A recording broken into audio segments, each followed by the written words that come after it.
কাঠা জমি মাত্র 1,25,000 টাকায়। মূল্য পরিশোধের সাথে সাথে রেজিস্ট্রেশনের সুব্যবস্থা।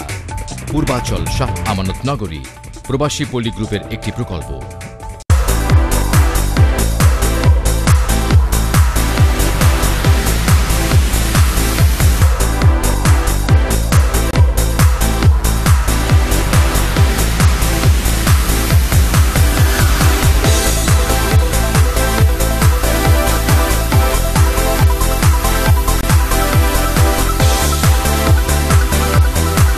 ইউরোপের সংবাদ দেখুন প্রতিদিন রাত 10:15 শুধুমাত্র এনটিভিতে।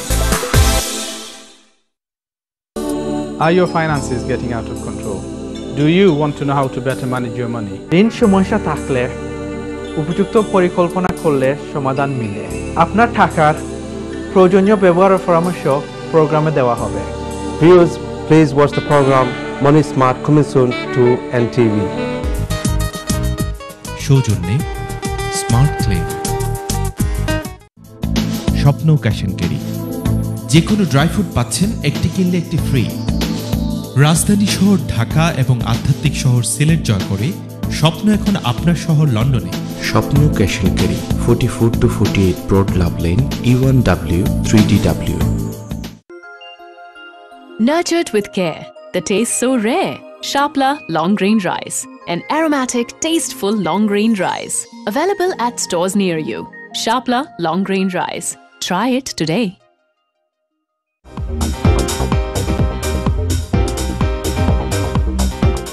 জাকির খানের উপস্থাপনায় কমিউনিটির বিভিন্ন বিষয় নিয়ে talk show community matters.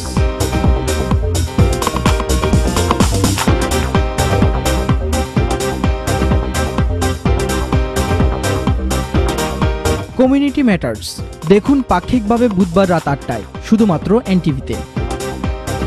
One of the greatest crime that was created against Allah subhanahu wa ta'ala was kibr, and that is pride and arrogance. لا يدخل الجنة من كان في قلبه مثقال ذرة من كبر. সেই ব্যক্তি বেহেশতের মধ্যে ঢুকতে পারত না যে ব্যক্তির দিলের মধ্যে বিন্দু পরিমাণ যদি অহংকারী থাকে। জুম্মা খুতবা দেখবেন প্রতি শুক্রবার দুপুর 12:30 শুধুমাত্র এনটিভিতে। হোল্ড দ্য ফ্রন্ট পেজ অনুষ্ঠানে আপনাদের সাথে আছি আমি শাহনেওয়াজ রকি। সবগুলোতে কিন্তু ইন্ডিয়া আমাদের কম্পিটিশন, যেটা কিন্তু মায়ানমারের সাথে আমাদের হচ্ছে না। কোন প্রেক্ষাপট থেকে আপনি এই রিপোর্টটা করতে চেয়েছেন যেখানে অন্য সংবাদপত্রগুলো এটা করেনি? সাংবাদিকদের রিপোর্টারদের একটা সবসময় একটা ক্রেজ থাকে যে নিউজটা সে স্পেশাল নিউজ করবে। 2012 সালে এসে এবং সেই ধর্ষণের ঘটনাটা এসেছে প্রায় 1149 জন নারী এবং শিশু ধর্ষণের শিকার হয়েছে। কোনো একটা সাপ্রেসড গোষ্ঠীকে এই সমস্ত করা যাবে বলে ইলেকট্রনিক মিডিয়ায় আলোচিত সাম্প্রতিক ঘটনা প্রবাহ নিয়ে এনটিভি সংবাদ ভিত্তিক আয়োজন হোল্ড দ্য ফ্রন্ট পেজ দেখুন প্রতি রবিবার দুপুর 12:30 শুধুমাত্র এনটিভিতে।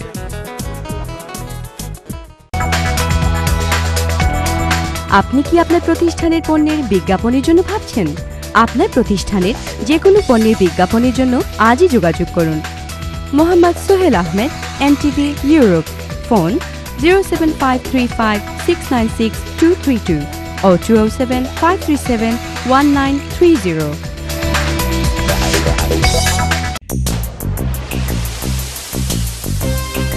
আপনি কি কাজ খুঁজছেন অথচ যথাযথ ট্রেনিং এবং যোগ্যতার অভাবে কাজ পাচ্ছেন না? আপনার যোগ্যতা বাড়াতে অথবা ট্রেনিং সংক্রান্ত বিষয়ে পরামর্শ দিতে এনটিভি আয়োজন করছে পাক্ষিক অনুষ্ঠান skills and jobs for you. Skills and jobs for you দেখুন পাক্ষিকভাবে শুক্রবার রাত 8টায় শুধুমাত্র এনটিভিতে। সৌজন্যে মেরি প্রসপেক্ট।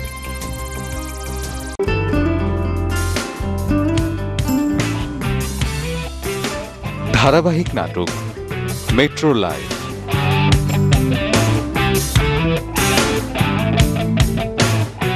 রচনা ইসরাফিল বাবু, পরিচালনা জহিরুল ইসলাম পলাশ ও শাহজাহান সোহাগ। দেখবেন শুক্র ও শনিবার রাত 9টায় শুধুমাত্র এনটিভিতে। This program is sponsored by Shapla Long Grain Rice, an aromatic rice for perfect dish. এবং প্রাণ গ্রুপ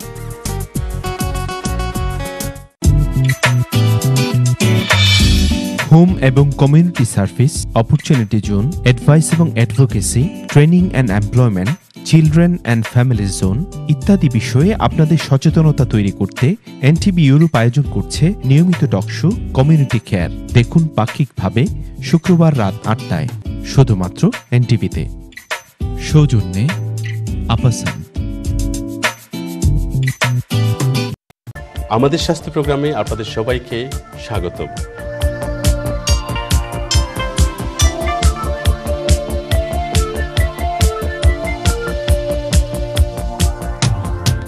স্বাস্থ্য বিষয়ক অনুষ্ঠান আমাদের স্বাস্থ্য দেখুন প্রতি শনিবার রাত 8টায় শুধুমাত্র এনটিভিতে।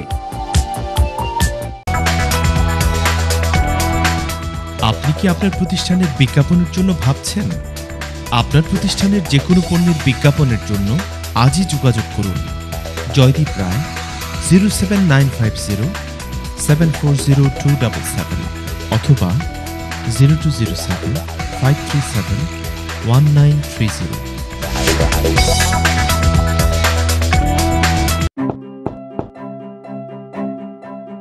Lyca Mobile is offering you fantastic rates to call Bangladesh when you buy the national bundle. Call Bangladesh landlines for 1p and mobiles for 3p per minute, plus 1000 minutes and unlimited text to any UK network and unlimited data for £20 when you buy the national bundle. So what are you waiting for? For more information and your free Lyca Mobile SIM, visit lycamobile.co.uk today. Lyca Mobile, call the world for less.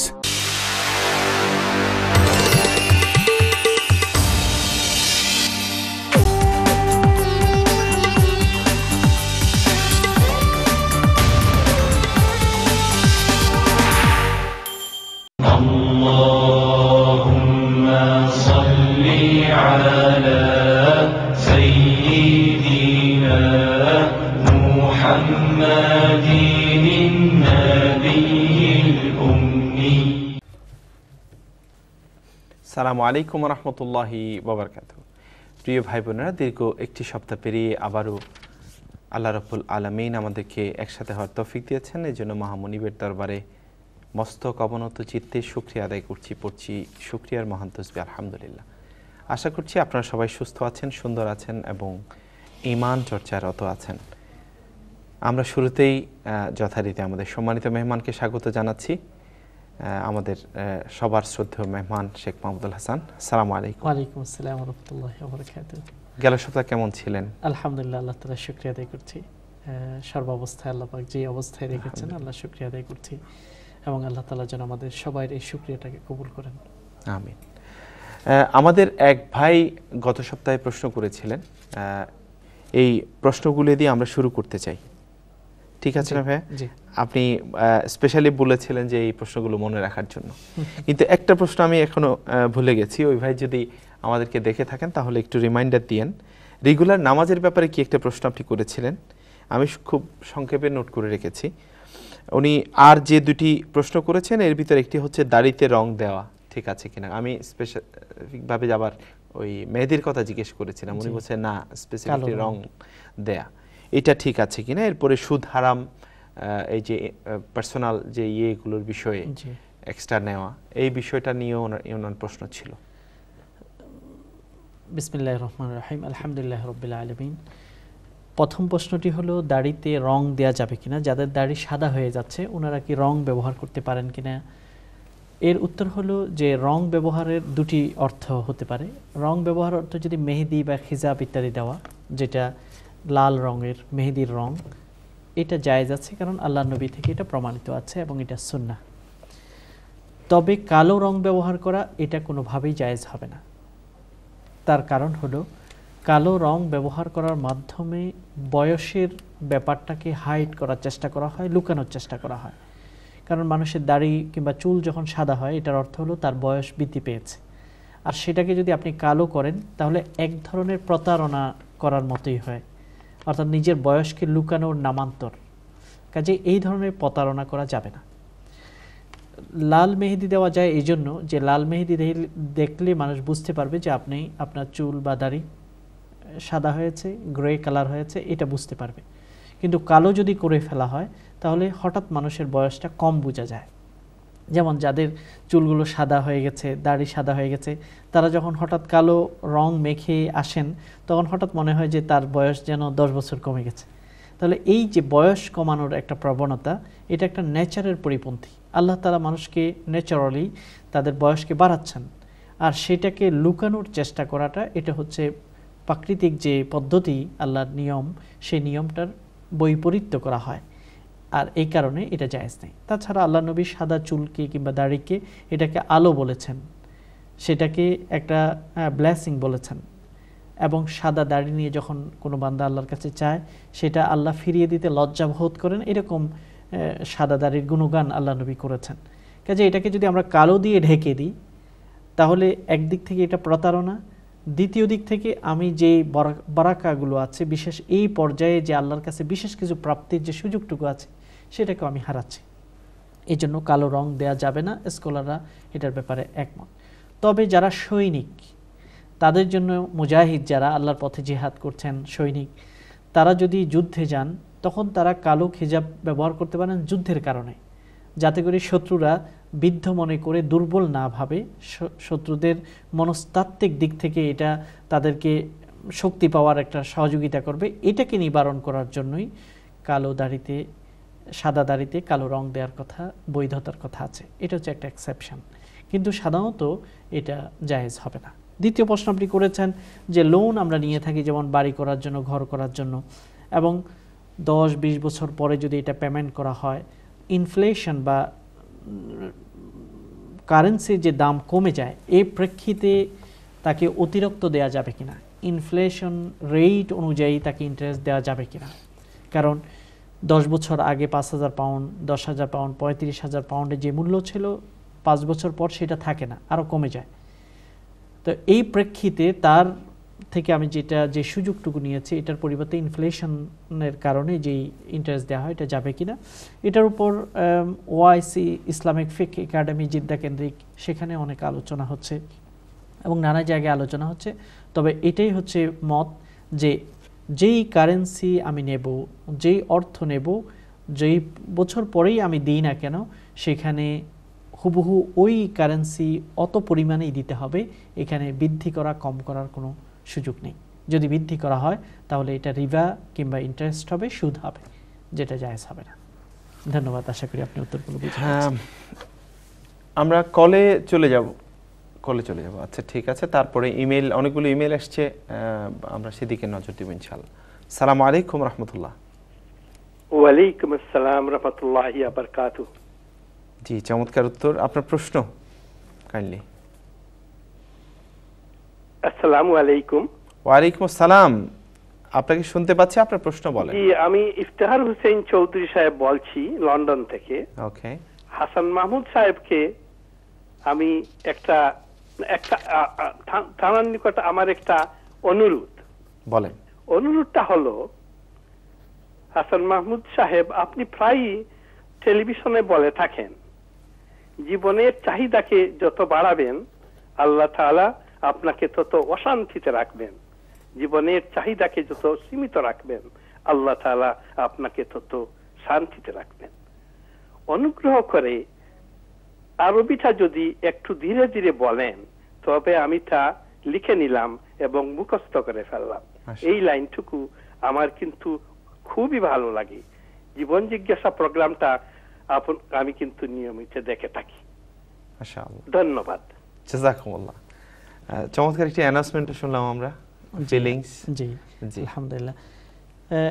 এই যে কথাটি, অর্থাৎ জীবনের চাহিদা বাড়লে অশান্তি বাড়ে এবং জীবনের চাহিদাকে সীমিত রাখলে তখন আল্লাহর পক্ষ থেকে বিশেষ প্রশান্তি লাভ করা যায়, এই কথাটি সরাসরি যে আয়াতটি তেলাওয়াত করা হয় আমাদের অ্যাডে, সেটার শাব্দিক অনুবাদ নয়, তবে সেটা থিম।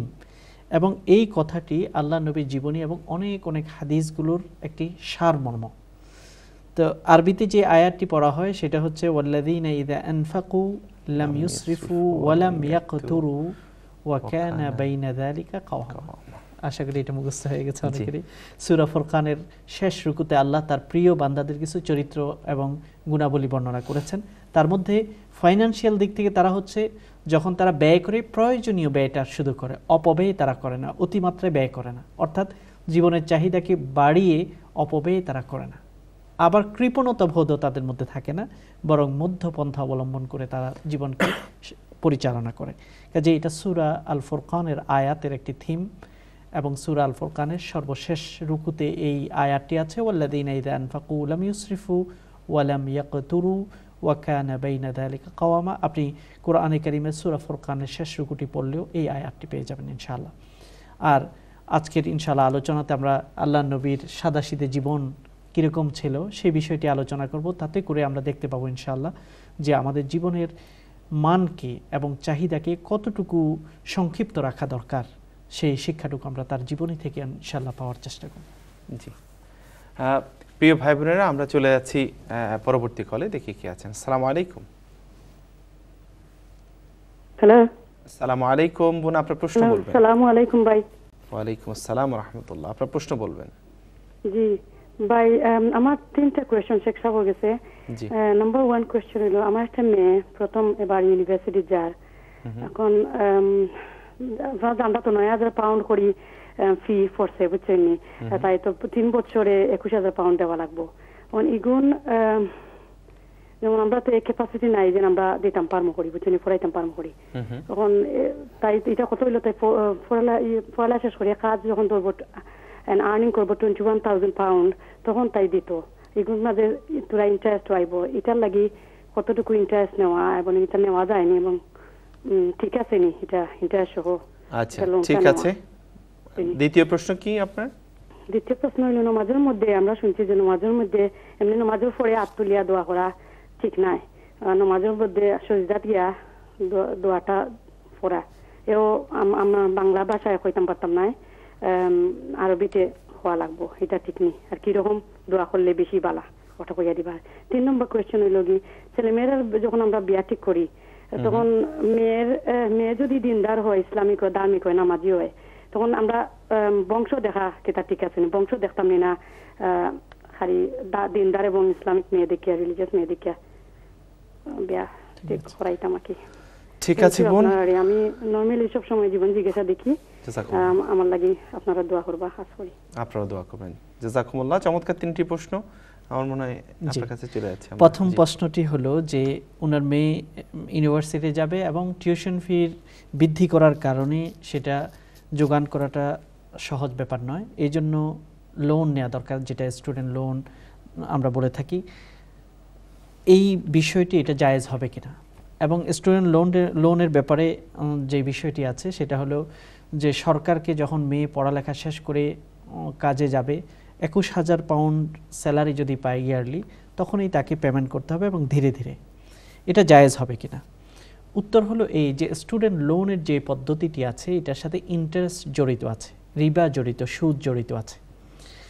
কারণ ওখানে যদিও বলা হয়ে থাকে যে স্টুডেন্ট লোন, যেমন আপনি 3 বছরে 21,000 পাউন্ড নিলেন, কিন্তু আপনি যখন পেমেন্ট করবেন, পে ব্যাক করবেন, তখন 21,000 পাউন্ডেই দিতে হবে না, বরং আরও বেশি দিতে হবে, এবং ধীরে ধীরে সেটা বিভিন্ন কিস্তিতে দিতে হয়। অর্থাৎ সেটার জন্য একটা স্কিম কিংবা ফর্মুলা আছে। যেহেতু এখানে লোনের চেয়ে বেশি দিতে হবে এবং তার একটা রেট আছে, এবং তারা যদিও এটাকে দাবি করে যে এটা ইনফ্লেশন বেসড লোন বা এটা ইনফ্লেশন বেসড রেট হিসেবে তারা করেন, তারপরেও শরিয়ার দৃষ্টিতে, ইসলামিক ফিকহের দৃষ্টিতে এটা হচ্ছে ইন্টারেস্ট। আর আমরা সকলেই জানি যে ইসলামের দৃষ্টিতে ইন্টারেস্ট নেওয়া দেওয়া দুটি জায়েজ নেই। এই কারণে স্টুডেন্ট লোনের ব্যাপারটা আমাদের বর্তমান মুসলিম কমিউনিটি যারা ইউকে, ইউরোপে বিভিন্ন জায়গায় আছেন, তাদের জন্য একটা চ্যালেঞ্জিং ব্যাপার। আবার অন্য দিক থেকে আমরা দেখলে এটাও আমাদের জন্য একটা জটিল হয়ে দাঁড়িয়েছে যে তাহলে কি আমাদের ছেলেমেয়েরা আর উচ্চতর শিক্ষাতে যাবে না? ইন্টারেস্টও জায়েজ নেই, শুধুমাত্র নেসেসিটির জন্য জায়েজ। আর নেসেসিটিতে বলা হয় বেসিক এডুকেশনকে, ইউনিভার্সিটি লেভেলটা হচ্ছে হায়ার এডুকেশন, এটা বেসিক এডুকেশন নয়। এখন এই হায়ার এডুকেশন থেকে কি আমাদের কমিউনিটির সন্তানরা বঞ্চিত হবে যে ইন্টারেস্ট নিতে হচ্ছে, এই কারণে তারা পড়ালেখা এই লেভেল পর্যন্তই স্টপ করে দেবে, উচ্চতর জ্ঞান তারা শিখবে না? যদি না শিখে তাহলে এইভাবে তো পুরো কমিউনিটি ধীরে ধীরে কয়েক বছরের মধ্যে তারা ব্যাকওয়ার্ডের দিকে যেতে থাকবে, পিছনের দিকে যেতে থাকবে। কাজে এটা একটা খুব চ্যালেঞ্জিং ব্যাপার মুসলমানদের জন্য। এই জন্য মুসলিম স্টুডেন্টরা বিভিন্ন জায়গায় দাবি উঠছে যে তাদের জন্য পৃথক ফাইন্যান্স অর্থাৎ ইসলামিক ওয়েতে ফাইন্যান্সিয়াল সিস্টেম দেওয়ার জন্য দাবি উঠছে। এই দাবিটাকে খুব জোরালো করা দরকার এবং পুরো কমিউনিটি এই জন্য কাজ করা দরকার।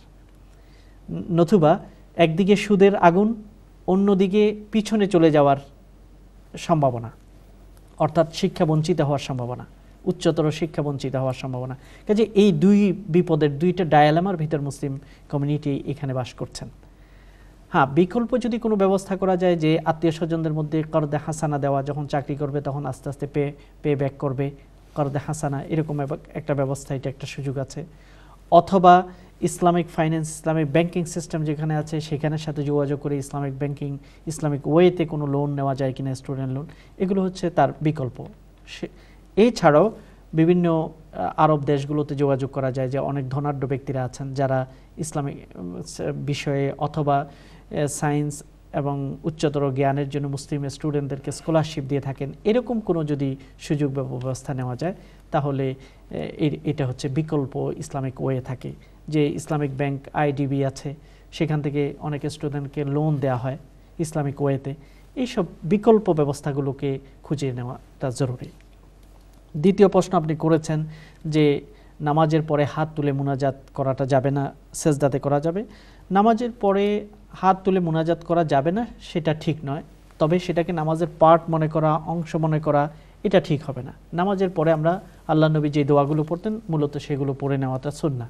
আল্লাহুম্মা আনতাস সালাম ওয়া মিনকাস সালাম তাবারাকতা ইয়া যাল জালালি ওয়াল ইকরাম আল্লাহুম্মা আইন্নি আলা যিকরিকা ওয়া শুকরিকা ওয়া হুসনি ইবাদাতিক আল্লাহুম্মা লা মানিআ লিমা আতাইতা ওয়া লা মু'তিয়া লিমা মানা'তা ওয়া লা ইয়ানফা'ু যাল জাদ্দি মিনকাল জাদ।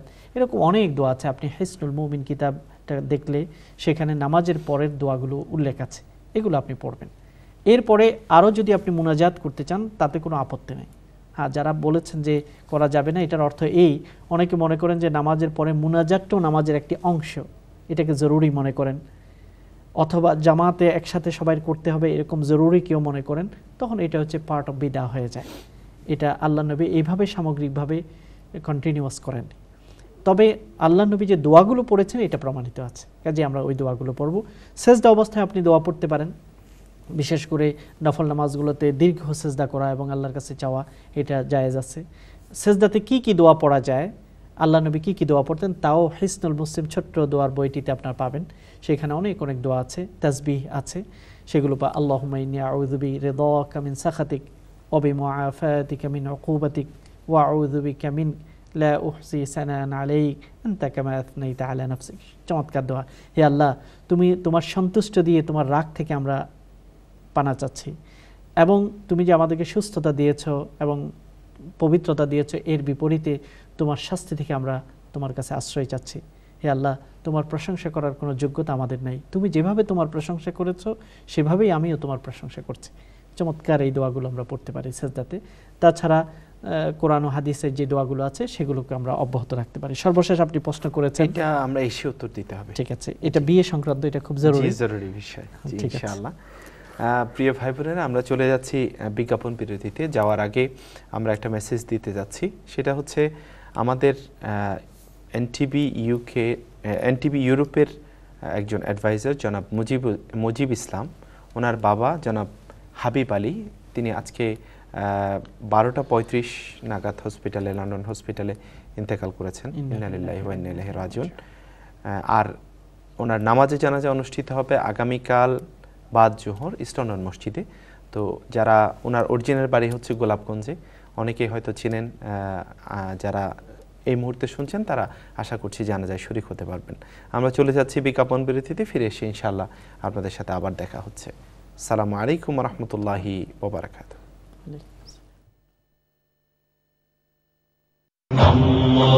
আল্লাহুম্মা সাল্লি আলা সাইয়্যিদিনা মুহাম্মাদ। আপনারা দেখছেন ইসলামিক প্রশ্নোত্তরমূলক অনুষ্ঠান জীবন জিজ্ঞাসা উইথ এনটিভি।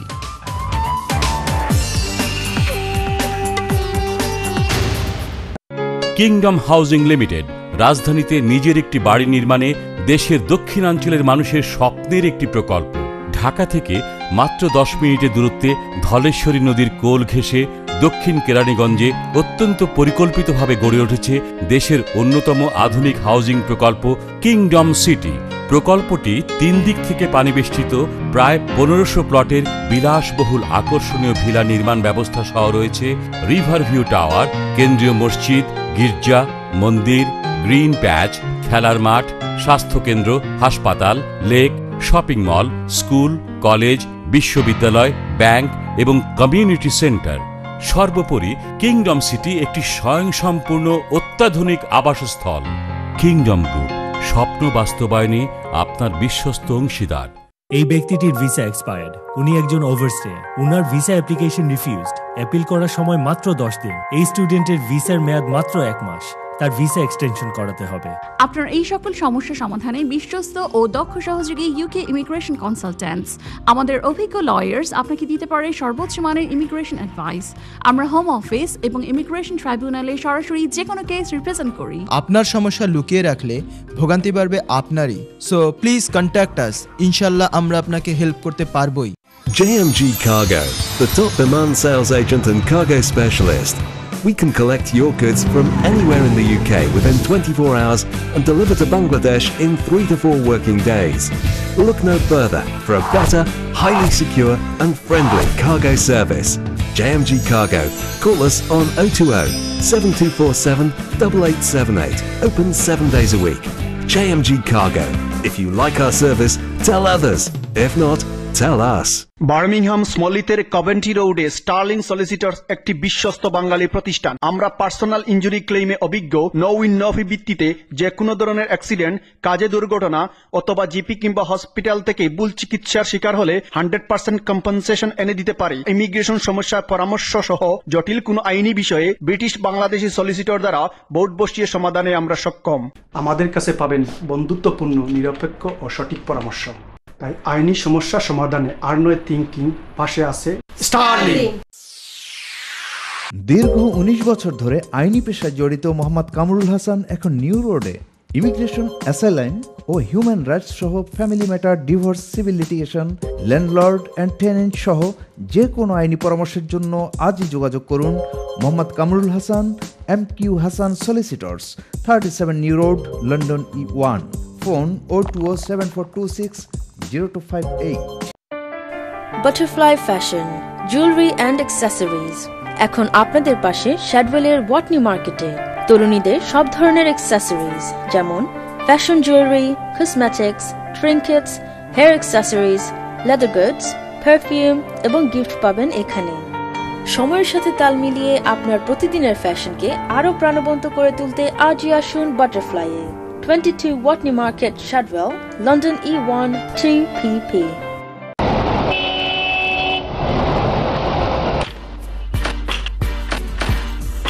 অসহ্য শব্দ ও ধুলোবালির উৎপাত থেকে বাঁচতে এখন থেকে বাংলাদেশে পাওয়া যাচ্ছে UPVC ডাবল গেজ দরজা এবং জানালা। আমাদের সাথে যোগাযোগ করতে আজই ভিজিট করুন www.worldglazing.com।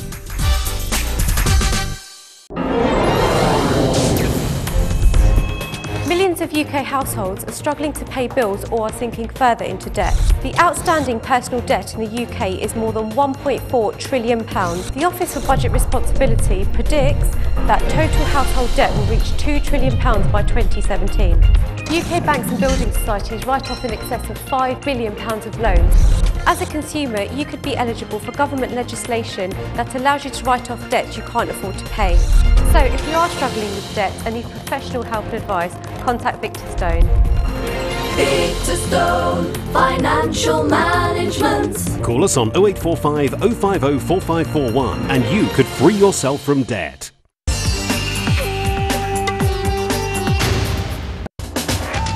আপনারা দেখছেন ইসলামিক প্রশ্নোত্তরমূলক অনুষ্ঠান জীবন জিজ্ঞাসা উইথ NTV।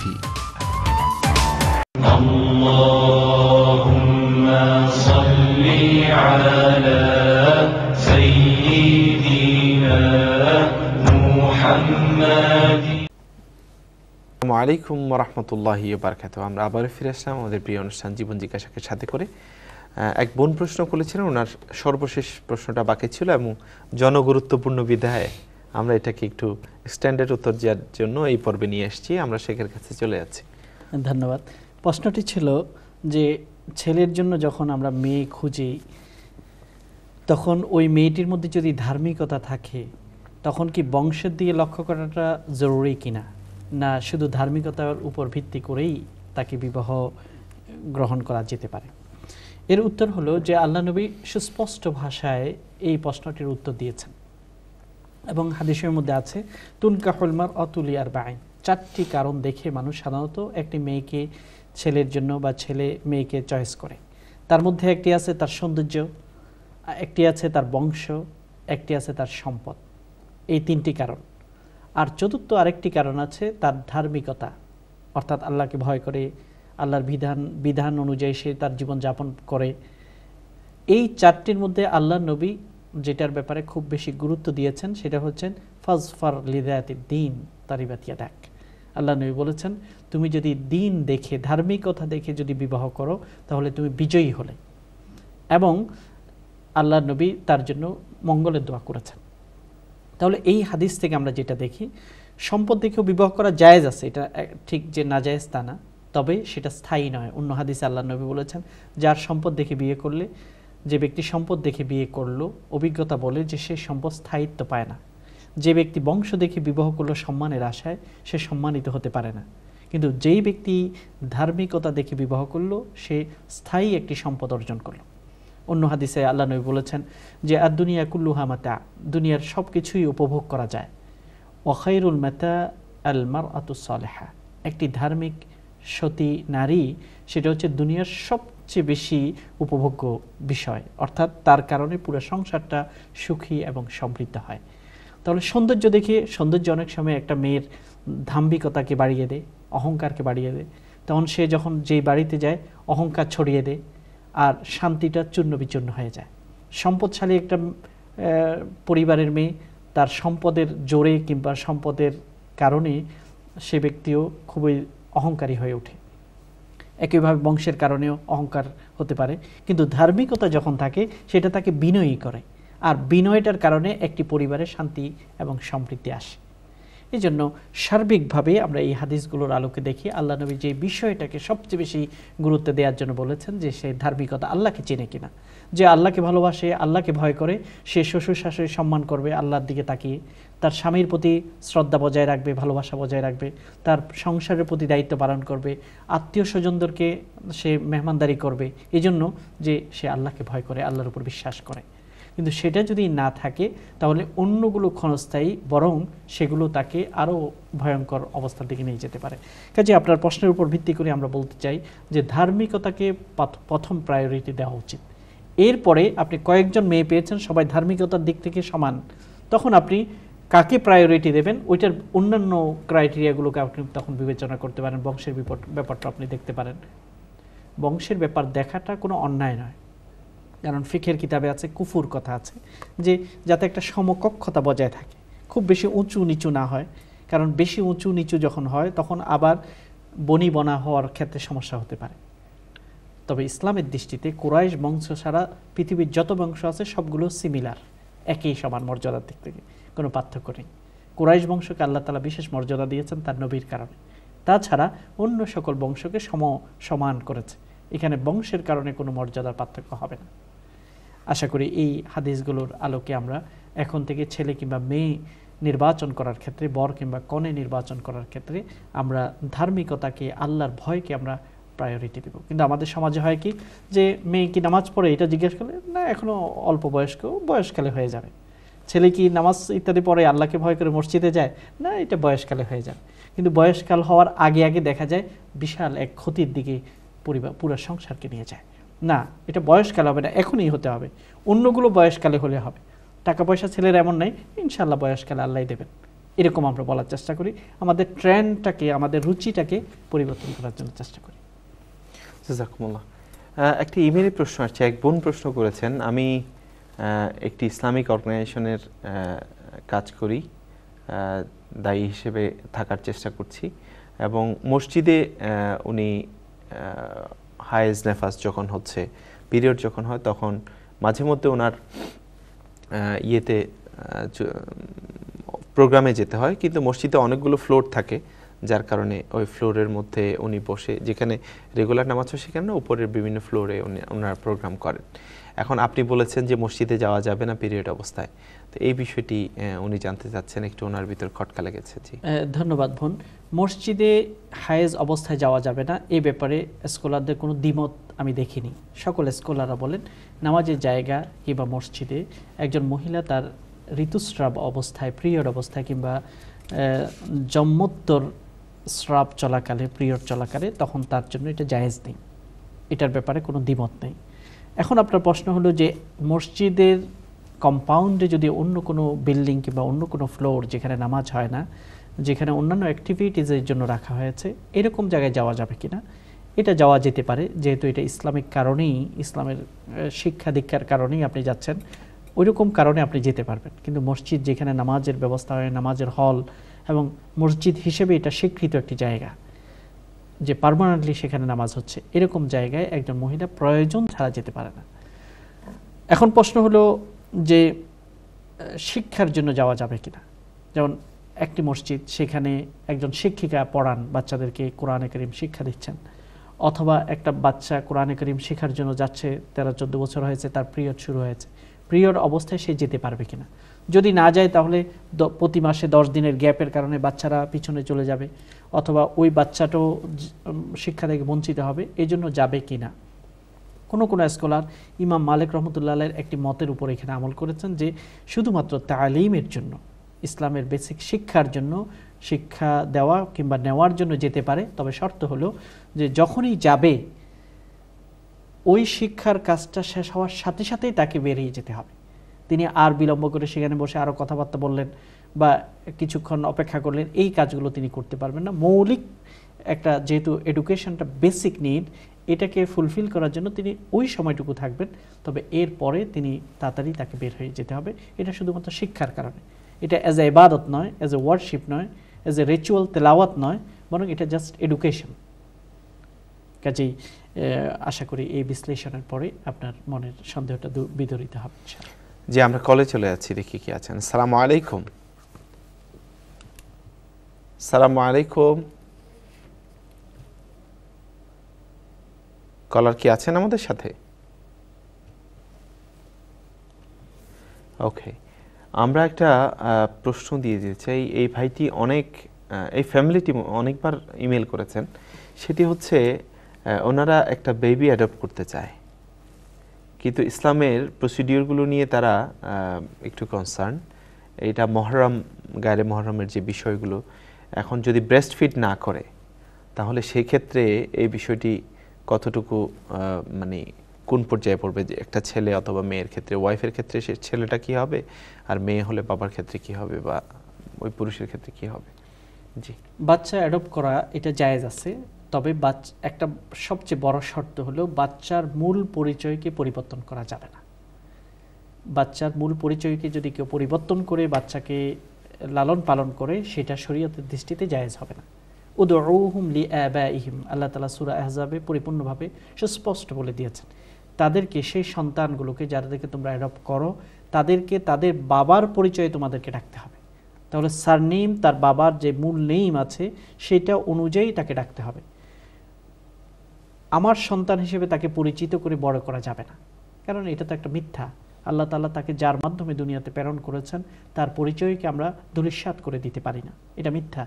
আর এই মিথ্যাটা আল্লাহ রাব্বুল আলামিন করতে আমাদেরকে নিষেধ করেছেন। এবং আল্লাহর নবী তিনি নিজে একটি পুত্র পালন করেছিলেন, আমরা সকলে জানি, তার নাম হলো যায়েদ ইবনে হারেসা। যায়েদ ইবনে হারেসাকে কোনো এক গ্রুপ মক্কাতে এনে বিক্রয় করে দিয়েছিল। আল্লাহর নবী তাকে নিজের কাছে নিয়েছেন। এক পর্যায়ে তার মা বাবা, আসলে তিনি কোনো দাস ছিলেন না, তার চাচা এবং বাবা খোঁজ পেল যে আমাদের ছেলেটাকে কেউ অপহরণ করে বিক্রি করে দিয়েছে। তখন তারা খোঁজ করে মক্কাতে আসলো, এবং আসার পর যায়েদ, আল্লাহ নবী যেহেতু আল্লাহ নবীর ঘরে যেহেতু যায়েদ আছেন, তখনও নবুয়ত তিনি পাননি। তখন বাবা এবং চাচা অনুরোধ করলেন, আপনি যা চান, যত মূল্য চান আমরা দেব, কিন্তু আমাদের সন্তানকে আমাদেরকে ফেরত দেন। তখন আল্লাহ নবী বললেন যে আমার কোনো আপত্তি নেই, কোনো পয়সা আমাকে দিতে হবে না, যেহেতু সে কোনো দাস নয়।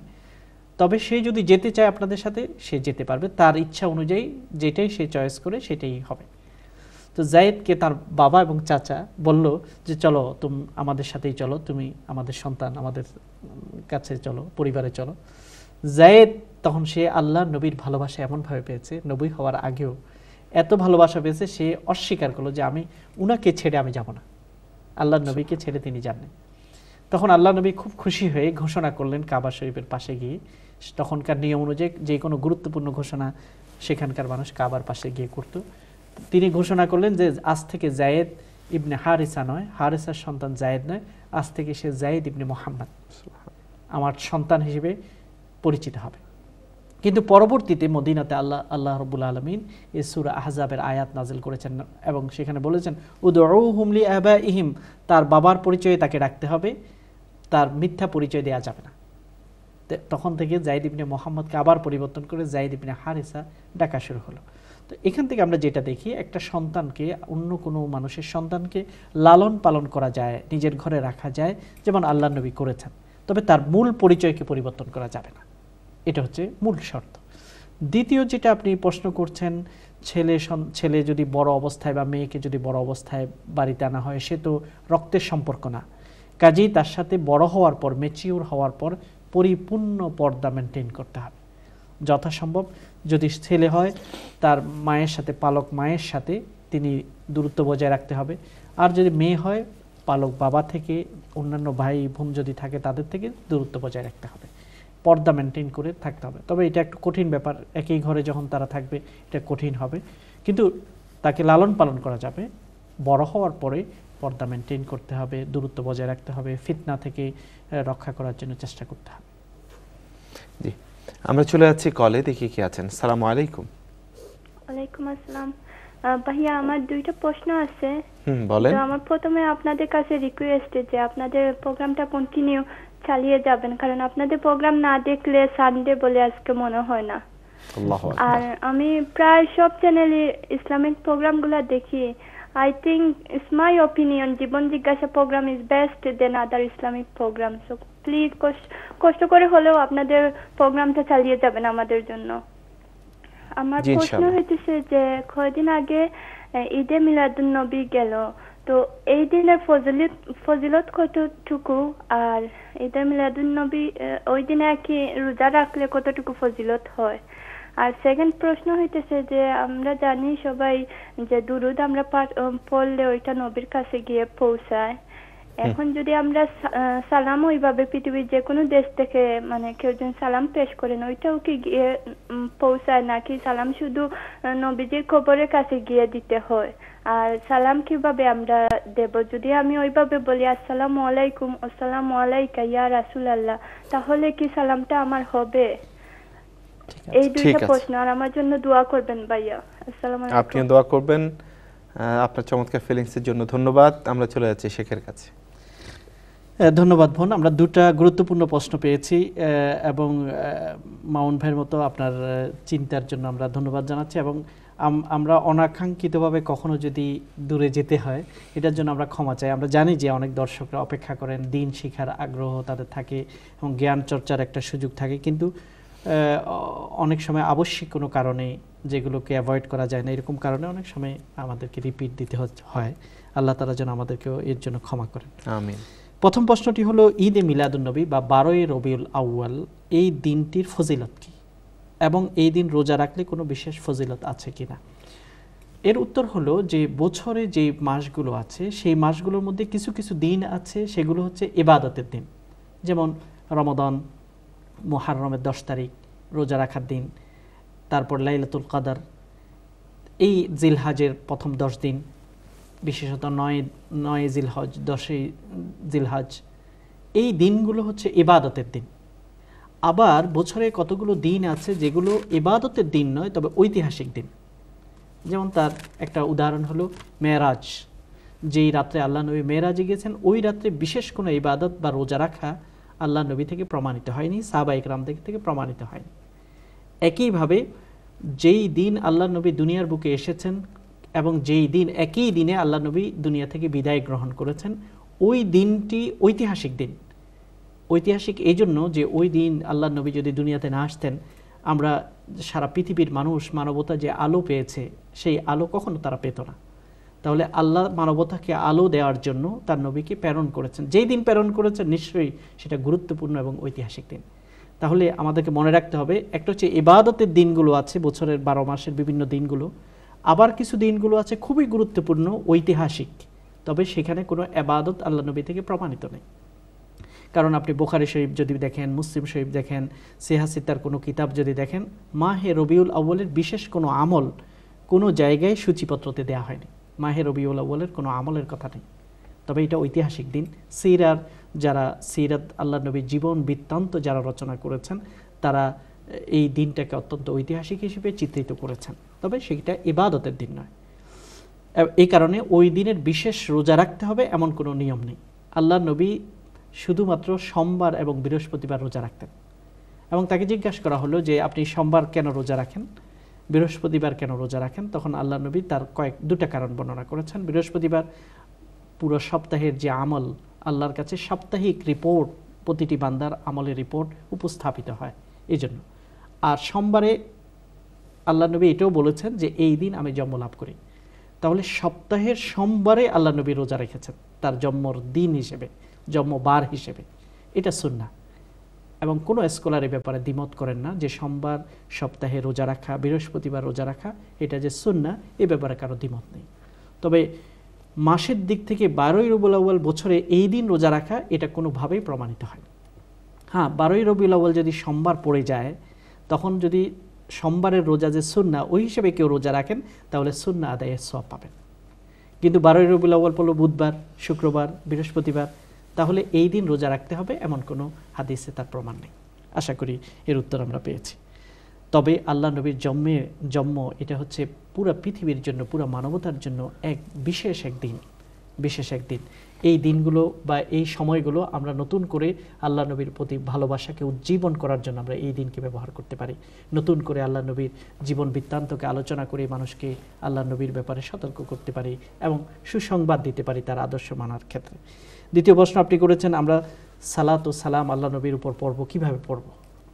আমরা দূরে পড়ি অথবা কাছে পড়ি। যদি আমরা কাছে যাই, কবরের পাশে যাই, তখন সহিহ হাদিস দ্বারা প্রমাণিত আছে আল্লাহ নবী বলেছেন আমার রূহকে আল্লাহ পাক ফেরত দেন এবং আমি নিজেই তার উত্তর দিয়ে থাকি। কাজে আমরা আল্লাহ নবীর মসজিদে নববীর পাশে গিয়ে যখন তাকে সালাম দিই, আল্লাহ নবীর পাশে গিয়ে, তখন তিনি অবশ্যই সরাসরি আল্লাহ তাআলা তাকে শুনান এবং তার উত্তর আমরা পেয়ে থাকি। কিন্তু দূরে যদি হয় তখন তার জন্য আল্লাহ ব্যবস্থা রেখেছেন যে ফেরেশতাদের একটি গ্রুপ আছে যারা যেই জায়গায় দরুদ কিংবা সালাম পড়া হোক সেটাকে আল্লাহ নবীর কাছে পৌঁছিয়ে দেন। এই জন্য আমরা দরুদ এবং সালাম কিভাবে পড়ব, যেমন আমরা আত্তাহিয়াতু পড়ে থাকি তাশাহুদে, আসসালামু আলাইকা আইয়ুহান নাবিয়্যু, এটাও একটা সালাম। কাজে আমরা দূর থেকে বললে এভাবে পড়বো, আসসালামু আলাইকা আইয়ুহান নাবিয়্যু ওয়া রাহমাতুল্লাহি ওয়া বারাকাতুহু, এভাবে আমরা পড়ব। এবং দরুদ শরীফ তো বিভিন্নভাবেই আমরা পড়তে পারি, যেই শব্দেই আমরা পড়ি সেগুলোই আল্লাহ নবীর কাছে পৌঁছে দেওয়া হবে। ধন্যবাদ। জি, আপনার প্রশ্নের মাধ্যমে আমাদেরকে বিজ্ঞাপন বিরতিতে যেতে হচ্ছে আরেকটি। আমরা ফিরে আসছি ইনশাআল্লাহ বিজ্ঞাপন বিরতি শেষ করে। আশা করছি আপনাদেরকে আবারও সাথে পাচ্ছি। আসসালামু আলাইকুম ওয়া রাহমাতুল্লাহি ওয়া বারাকাতুহু।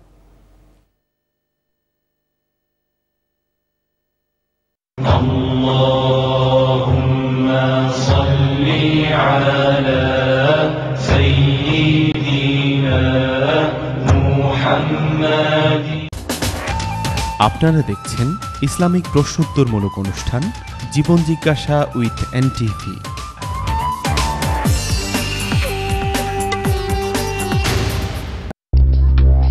সরি স্যার, ইন্টারভিউ ওইদিকে বলেন না। সরি, বসো বাবা, বসো। নাম? মোহাম্মদ আনিসুর রহমান। নার্ভাস? সোনাতরি কবিতার প্রথম লাইন কি? পানি খাবো। প্রথম লাইন পানি খাবো। পাখি না কেন? বেনি আসো কলা কি? নিউটনের বাবার নাম কি? বাবা একটু প্রাণ ঝাল চানাচুর খাও। স্যার, আইজাক নিউটনের জন্ম 4 জানুয়ারি 1642, কার করার মতো 25 ডিসেম্বর 1643। তার বাবার নাম ছিল আইজাক নিউটন, তিনি পেশায় ছিলেন কৃষক। ঝাল চানাচুর প্রাণের সাহস ঢোকায়। মোবারকা মানি ট্রান্সফারের সৌজন্যে আজকের কারেন্সি রেট। মোবারকা ইস্ট লন্ডন মসজিদের বিপরীতে। লন্ডনৰ ৰহমান শ্বাহ ৰাছেল 14,000 পাউণ্ড ক্ৰেডিট কাৰ্ডৰে স্মার্ট ক্লেমের সাহায্যে রিফান্ড ক্লেম হইয়া 50,700 পাইছে। আপনারও ক্রেডিট কার্ড বা লোনের সাথে পিপিআই থাকিয়া থাকলে আপনিও পাইতে পারেন ব্যাংক থেকে হাজার পাউন্ড কম্পেনসেশন। আপনার ক্লেম করা যদি বাকি থাকে অথবা আনসাকসেসফুল হয়ে থাকে আজও স্মার্ট ক্লেমের লগে যোগাযোগ করেন।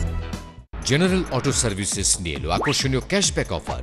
এখন থেকে প্রতিটি ক্লেমে আপনি পেতে পারেন 200 পাউন্ড ক্যাশব্যাক। এই সুযোগ সীমিত সময়ের জন্য। General auto services. Every day, people all over the UK are making a fresh start. They are no longer worried about making unaffordable loan repayments or paying high interest on their credit cards. With the help of NDC, they only pay one single low, affordable monthly payment for all their debts, which means they can now afford to spend on the more important things in life. Find out why more and more people are coming to NDC to solve their debt problem by calling us on 0800 121 4733. Flight কনসেপ্টে বিশ্বের যে কোনো দেশের air ticket পাওয়া যায়। এবার Saudi এয়ারলাইন্সের বিশেষ offer, London Jeddah London মাত্র 345 পাউন্ড। এ সুযোগ সীমিত সময়ের জন্য। আজই যোগাযোগ করুন ফ্লাইট কনসেপ্ট 0207 375 0055। একদিন ছেলে বিদেশে যায়, যথারীতি টাকাও পাঠায়, কিন্তু টাকা আর আসে না। ভাইয়ের ফোন বাবা। যখন আসে তখন সব শেষ। এখন সেই দিন আর নাই। ন্যাশনাল এক্সচেঞ্জের মাধ্যমে একদিনের মধ্যে ইতালি থেকে টাকা আসে বাংলাদেশের যে কোনো প্রান্তে। National exchange company. ব্রিটিশ ওয়েদারের উপর আমরা ভরসা করতে পারি না কেউই। এই রৌদ্র তো এই শীত, আর এই সমস্যার স্থায়ী সমাধান নিয়ে এসেছে স্কয়ার গ্লেজিং। আমরা নিশ্চয়তা দিচ্ছি high quality double glazed window and doors, সেই সাথে উন্নত মানের ডিজাইন, ম্যানুফ্যাকচারিং অ্যান্ড ইনস্টলেশনের সুবিধা। স্কয়ার গ্লেজিং দিচ্ছে 10 বছরের গ্যারান্টি। ফ্রি কোটেশনের জন্য আজই যোগাযোগ করুন 0208 594 8559। Are your finances getting out of control? Do you want to know how to better manage your money? ঋণ সমস্যা থাকলে উপযুক্ত পরিকল্পনা করলে সমাধান মিলে। আপনার টাকার প্রয়োজনীয় ব্যবহারের পরামর্শ প্রোগ্রামে দেওয়া হবে। Viewers, please watch the program Money Smart coming soon to NTV. সৌজন্যে স্মার্ট ক্লেম। আপনি কি আপনার প্রতিষ্ঠানের পণ্যের বিজ্ঞাপনের জন্য ভাবছেন? আপনার প্রতিষ্ঠানের যে কোনো পণ্যের বিজ্ঞাপনের জন্য আজই যোগাযোগ করুন। Mohammad Sohel Ahmed, NTV Europe. Phone 07535696232 or 2075371930।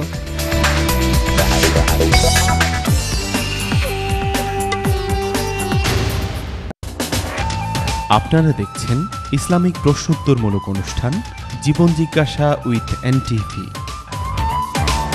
اللهم صل على سيدنا محمد।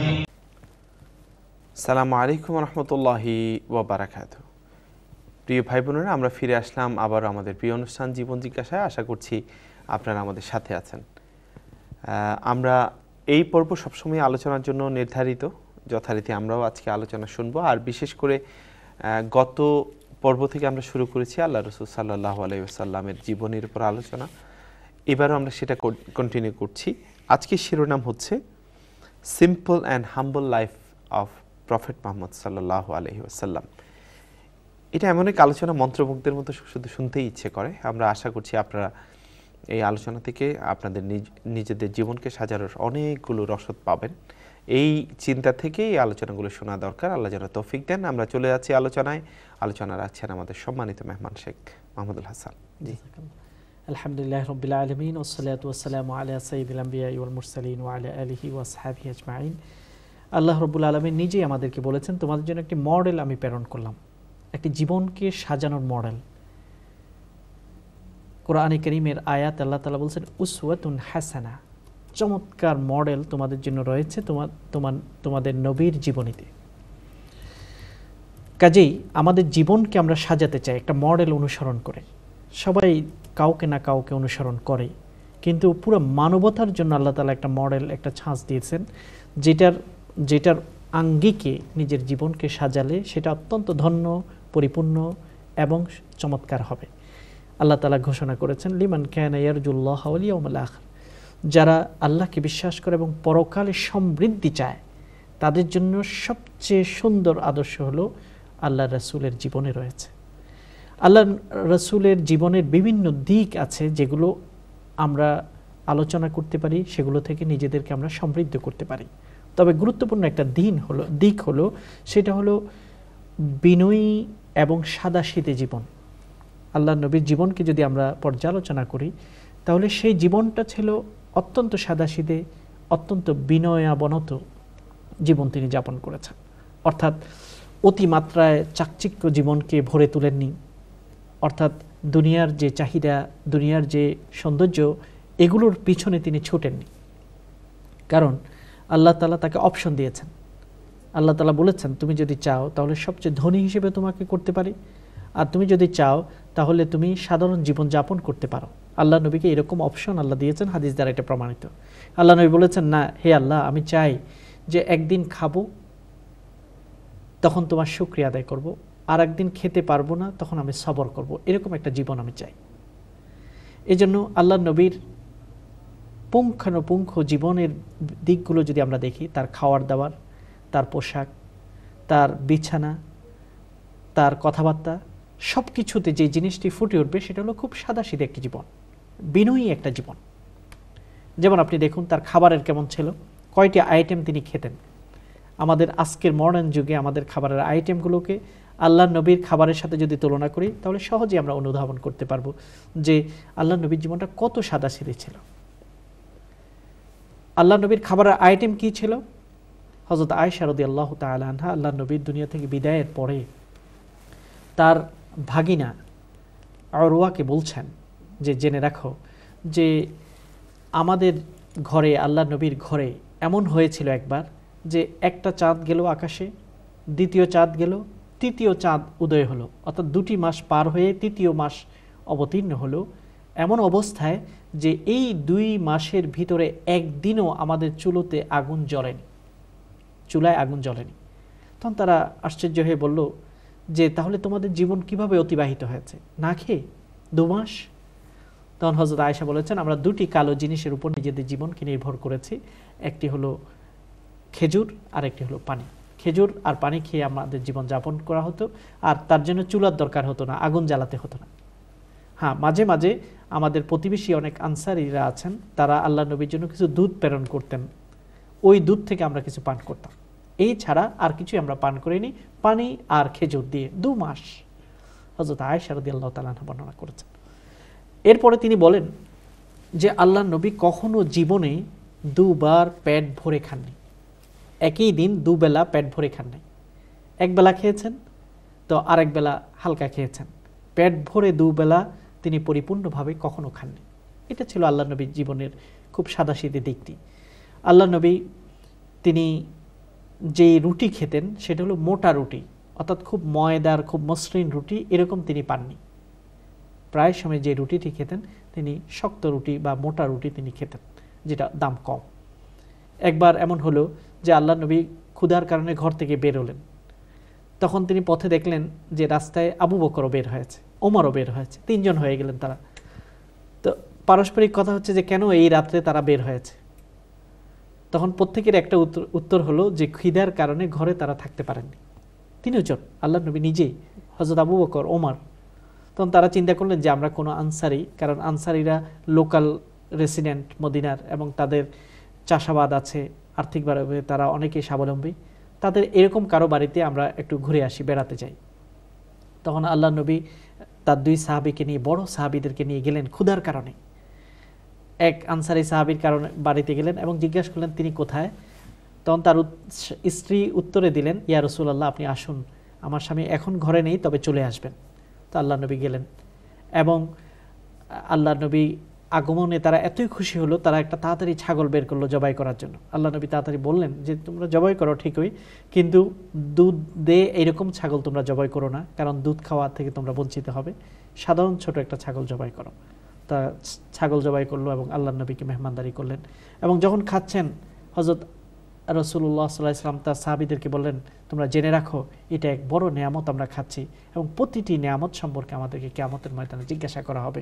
যা কিছু আমরা খাচ্ছি সেই খাবার বিপরীতে কতটুকু আল্লাহ শুকরিয়া আদায় করছি, ইবাদত করছি, এই ব্যাপারে আমাদেরকে জিজ্ঞাসা করা হবে। তাহলে এটাই ছিল আল্লাহ নবীর জীবন, এবং তার সাহাবীগণও তারকে অনুসরণ করেছে। হযরত আবু হুরায়রা বলেন যে আমি ৭০ জন সাহাবাকে দেখেছি যারা অত্যন্ত জ্ঞানী সাহাবা। মসজিদের একটি কর্নার, একটি এক্সটেনশন তাদের জন্য করা হয়েছে যেটাকে সুফা বলা হয়। এখনও আল্লাহ নবীর যেখানে কবরস্থান তার ঠিক পিছনে একটু উঁচু জায়গা আছে, এই জায়গাটি ছিল বিশেষভাবে এক্সটেনশন করা হয়েছিল ওই সাহাবাদের জন্য যারা দূর দূরান্ত থেকে জ্ঞানের পিপাসে এখানে আসতেন, তাদের বাড়িঘর মদিনাতে ছিল না, তারা ওখানে অবস্থান করতেন। এরকম ৭০ জন আমি সাহাবাকে দেখেছি, তাদের কাপড় ছিল একটি মাত্র, একটি কাপড় ছিল, এবং কাপড়ে একটি পার্ট ছিল, যেমন নিচের অংশ লোয়ার পার্ট অথবা আপার পার্ট। তবে তারা এই একটা পার্ট দিয়ে তারা নিজেদের লজ্জাস্থানকে কোনো রকম চিপে চুপে ঢেকে রাখার চেষ্টা করতেন, এবং তারা জড়সড়ো থাকতেন, কারণ বেখেয়াল হলেই তাদের সতর প্রকাশ হয়ে যাওয়ার সম্ভাবনা থাকতো, লজ্জাস্থান দেখা যাওয়ার সম্ভাবনা থাকতো, এই জন্য তারা খুব জড়সড়ো হয়ে থাকতেন। এটা ছিল সাহাবায়ে কেরাম এবং আল্লাহ নবীর নিজের জীবনের অবস্থা।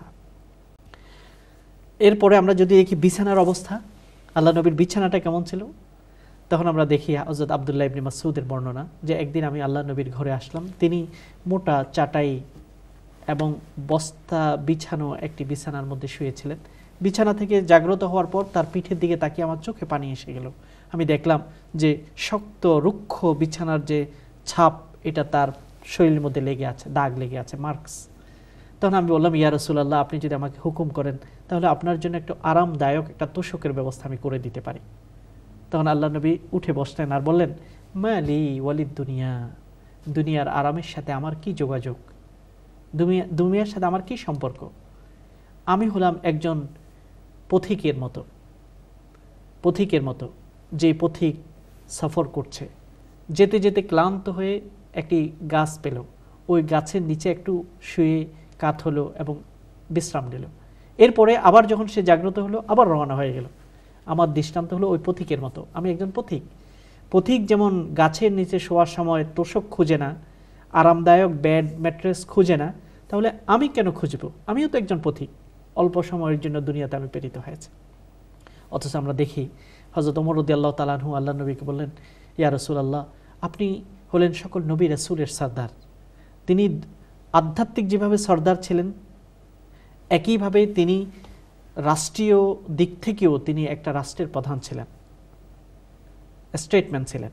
তারপরেও তিনি ইচ্ছা করলে সাহাবায়ে কেরাম তো দেওয়ার জন্য প্রস্তুত, আল্লাহ নবীর আরামের জন্য তাদের জীবন দেওয়ার জন্য তারা প্রস্তুত, কিন্তু আল্লাহ নবী সেটা করেননি। হযরত ওমর বললেন, ইয়া রাসূলুল্লাহ, রোমের পারস্যের সম্রাটরা কত আরাম করে বিছানাতে শুচ্ছে, আর আপনি এত কষ্ট করে বিছানাতে শুচ্ছেন। তখন আল্লাহ নবী ঠিক একই কথাটি বলেছেন। তাহলে আমরা এই জিনিসগুলো দেখতে পাই, আল্লাহ নবী জীবনকে খুব সাদাসিধে করার চেষ্টা করেছেন, খুব আরাম থেকে নিজেকে বঞ্চিত করার চেষ্টা করেছেন। হযরত উম্মে সালামার একটি হাদিস আমার মনে পড়ে, তিনি বললেন যে আল্লাহ নবী একটি বস্তা বিছিয়ে ঘুমাতেন, বস্তা, এবং সেটাকে দুটো পার্ট করে তিনি বিশ্রাম নিতেন। তো হযরত উম্মে সালামা বললেন যে বস্তাটা যেহেতু বড় আছে, আমার একটু চিন্তা আসলো যে এটাকে 2 পার্ট না করে 4 পার্ট করে দিই, তাহলে একটু নরম হবে, একটু উঁচু হবে এবং আল্লাহ নবীর এতে আরাম হবে। এটা করে তিনি সেটা করেছেন, 4 পার্ট করে ওই বস্তাটাই শক্তই কিন্তু একটু আরাম তিনি করেছেন। সকালবেলায় ঘুম থেকে উঠে আল্লাহ নবী উম্মে সালামাকে বললেন, এটা কার বিছানাতে আমি শুলাম? উম্মে সালামা বলল, ইয়া রাসূলুল্লাহ, এটা আপনারই বিছানা, তবে এটা 2 পার্ট ছিল, আমি 4 পার্ট করে একটু উঁচু করে দিয়েছি। তখন আল্লাহ নবী বলছেন যে না, এটাকে আগের অবস্থায় করে দাও, একটু আরাম বেশি হওয়াতে আমার আজকে রাতে আল্লাহর দরবারে দাঁড়াতে একটু দেরি হয়ে গেল। এই ছিল আল্লাহ নবীর জীবনের বিনয়, এই ছিল আল্লাহ নবীর জীবনের একটা সাদাসিধে ভাব। এই জন্য আল্লাহ নবী যখন দুনিয়া থেকে বিদায় নিয়েছেন তখন তিনি কি রেখে গেছেন, কি সম্পদ রেখেছেন? তার সন্তান, তার তো নাতি ছিল হযরত হাসান হুসাইন, কলিজার টুকরা ছিল তারা, তাদের জন্য কি রেখে গেছেন? আল্লাহ নবীর হাদিস দ্বারা আমরা দেখি যে আল্লাহ নবী গম খরিদ করার কারণে একজন ইহুদি তার কাছে কিছু টাকা পেত, তাহলে একটু লোন রেখে গেছেন। এবং এই লোন কোনো লাক্সারির জন্য নয় যে আজকে আমাদের অনেক বড় বড় দামি আরামদায়ক সোফা কিনেছি তার জন্য আমরা কিস্তিতে লোন আদায় করছি, এরকম কিছু না, অথবা বাড়ি কিনেছি মর্গেজ দিচ্ছে, এরকম লোন নয়, বরং মৌলিক খাবার যেটা দরকার ওই গম কেনার জন্য তাকে কিছু লোন করতে হয়েছে ইহুদি থেকে, সেটা তিনি রেখে গেছেন। আর কি রেখেছেন? 3টা জিনিস। একটা হলো তার একটা খচ্চর ছিল। খচ্চর মানে হলো নিম্নমানের যানবাহন সেই যুগে। আরামদায়ক যানবাহন হলো ঘোড়া কিংবা উট, এগুলো হচ্ছে একটা লাক্সারিয়াস ছিল। আল্লাহ নবী ছিল একটা খচ্চর। আর দ্বিতীয় নম্বর ছিল একটি ঢাল, যুদ্ধের ময়দানে ঢাল ব্যবহার করার জন্য, তীর ধনুক ইত্যাদিকে মোকাবেলা করার জন্য যে ঢাল, সে এরকম একটা ঢাল রেখে গেছেন। তৃতীয় ছিল তার একটা জমিনের টুকরা ছিল, একটা জমিন ছিল, সেটাও তিনি আল্লাহর রাস্তায় সাদকা হিসেবে দান করে দুনিয়া থেকে বিদায় নিয়েছেন। আল্লাহ নবী এইভাবে সাদাসিধে জীবনযাপন করে সাদাসিধেভাবে দুনিয়া থেকে বিদায় নিয়েছেন। আজকে আমরা আল্লাহ নবীর জীবনী আলোচনা করি, 12ই রবিউল আউয়ালে অনুষ্ঠান করি, কিন্তু আমরা দেখি যে আল্লাহ যেই নবী দুবেলা পেট ভরে খাননি, সেই নবীর জীবনী উদযাপন করতে গিয়েও আমরা দেখি যে এত খাবারের অ্যারেঞ্জমেন্ট করা হয়, অনেক খাবার নষ্ট করে দেওয়া হয়। তাহলে কি আল্লাহ নবীর আদর্শটাকে আমাদের উদযাপনের মধ্যে পাওয়া গেল? এবং আল্লাহ নবী যেভাবে দুনিয়া থেকে বিদায় নিয়েছেন, এর মাধ্যমে তিনি সম্মানিত হয়েছেন। তিনি যদি আজকে অনেক জমিন রেখে যেতেন, অনেক বাড়ি রেখে যেতেন, আজকের পৃথিবীতে তার জীবনী আলোচনা করার সময় তিনি সম্মান ভোটটুকু পেতেন না। কারণ মানুষ মনে করতো ও তিনিও দুনিয়ার আগ্রহী ছিলেন, দুনিয়া জমা করেছেন। কিন্তু সাদাসিধে জীবন যাপন করে সারা পৃথিবীর মানুষের জন্য, মুসলমানদের জন্য বিশেষত দৃষ্টান্ত স্থাপন করেছেন যে কিভাবে একজন রাষ্ট্রপতি হয়েও, রাষ্ট্রের পরিচালক হয়েও সিধা জীবন যাপন করতে হয়, তার একটা দৃষ্টান্ত রেখেছে। আজকের সমাজে সবচেয়ে, আমাদের সমাজগুলোতে কঠিন রোগ হলো দুর্নীতির রোগ। কেন মানুষ দুর্নীতি করে? যখন মানুষ তাদের চাহিদা বাড়িয়ে ফেলে। স্ত্রী বারবার বলে যে তোমার অমুক কলিগের স্ত্রী, সে তার জন্য অনেক সেট অলংকার কিনেছে, সুন্দর একটা গাড়ি তারা কিনেছে। এগুলো যখন মানুষ শুনে, তখন তার বেতনের সীমিত বেতন, সেটা কিভাবে বাড়ানো যায়, তখন সে শুরু করে তার অবচেতনে সে দুর্নীতি শুরু করে। সে জানেও না যে কোন জগতে সে পা দিয়েছে। তাহলে মানুষ যখন লাক্সারিয়াস জীবনের স্বপ্ন দেখে, চাকচিক্যের স্বপ্ন দেখে, তখন মানুষ হালাল হারাম, ন্যায় অন্যায় এগুলোর কথা ভুলে যায়। কিন্তু মানুষ যখন সাদাসিধে জীবন যাপন করাকে টার্গেট করে, তখন সে কখনো অন্যায়ে জড়িত হয় না, তার জীবনটা পবিত্র হয়। সম্পদ থাকবে, কিন্তু সেটাকে সে ভালো কাজে ব্যবহার করে, ব্যক্তিগত আরাম আয়েশের জন্য, পরিবারের আরাম আয়েশের জন্য অতিমাত্রায় সম্পদকে ব্যয় করে না। কাজেই আজকের এই জীবনী থেকে বিনয়ী এবং সাদাসিধে জীবন যেটা আল্লাহ নবী অতিবাহিত করেছেন, সেটাই হোক আমাদের জন্য একটা মডেল, সেটাই হোক আমাদের জন্য একটা আদর্শ। যতটুকু সম্ভব আমাদের খাওয়ার, আমাদের চলাচল, আমাদের বিছানা, আমাদের ফার্নিচার, আমাদের অলংকার ইত্যাদি সব কিছুকে যেন আমরা সীমিত রাখতে পারি, তাহলেই আমরা আল্লাহ নবীর প্রকৃত উম্মাহ হতে পারবো ইনশাআল্লাহ। ইনশাআল্লাহ। প্রিয় ভাই বোনেরা, চমৎকার একটি আলোচনা আমরা শুনলাম আল্লাহ রাসূল সাল্লাল্লাহু আলাইহি ওয়াসাল্লামের জীবন থেকে কিছুটা অংশ। আশা করছি আমাদের জীবন সাজাতে এইগুলো পাথেয় হিসেবে কাজ করবে। আল্লাহ যেন তৌফিক দেন। যাচ্ছি ছোট্ট আরেকটি বিজ্ঞাপন বিরতিতে, ফিরে এসে ইনশাআল্লাহ সর্বশেষ সেগমেন্টকে সাথে করে আপনাদের সামনে ফিরে আসবো। আশা করছি আপনারা আমাদের সঙ্গে থাকবেন। আসসালামু আলাইকুম ওয়া রাহমাতুল্লাহি ওয়া বারাকাতুহু।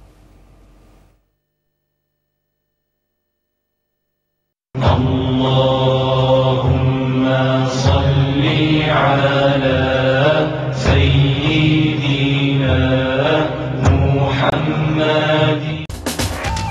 আপনারা দেখছেন ইসলামিক প্রশ্নোত্তরমূলক অনুষ্ঠান জীবন জিজ্ঞাসা উইথ এনটিভি।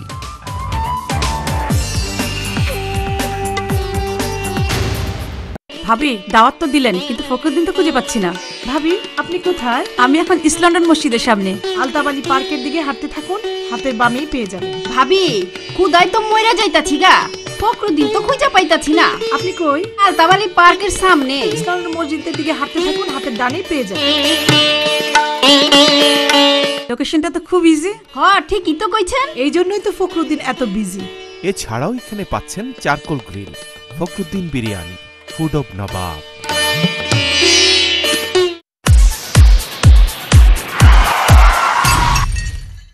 আপনি কি অ্যাক্সিডেন্ট করেছেন? দোষ আপনার বা third party driver? With or without injury, no problem. আপনার ক্লেম যতই জটিল হোক না কেন, একমাত্র অটোমেকই পারবে আপনাকে দিতে বেস্ট সলিউশন। আমাদের experience claims management team is just one phone call away. আমরা নো উইন নো ফি বেসিসে কাজ করি। শুধু তাই নয়, let us manage your claim and you could receive a bonus payment of up to £500. Don't panic, call Automac Vehicle Management 0208 983 2088. Automac, don't stress, we will do the rest. Rome corporation private limited. Rome কর্পোরেশনের সকল গ্রাহক, সুদী, শুভাকাঙ্ক্ষী ডিরেক্টরগণকে আন্তরিক অভিনন্দন ও শুভেচ্ছা। নতুন বছর রোম কর্পোরেশন দেশ ও জাতির কল্যাণের লক্ষ্যে আরও বেশি ভূমিকা রাখবেন এই প্রত্যাশা আমাদের। রোম মডেল সিটি ল্যান্ড প্রজেক্টের পাশাপাশি বেশ কিছু অ্যাপার্টমেন্ট প্রজেক্টের কাজ শুরু করেছে রোম কর্পোরেশন প্রাইভেট লিমিটেড।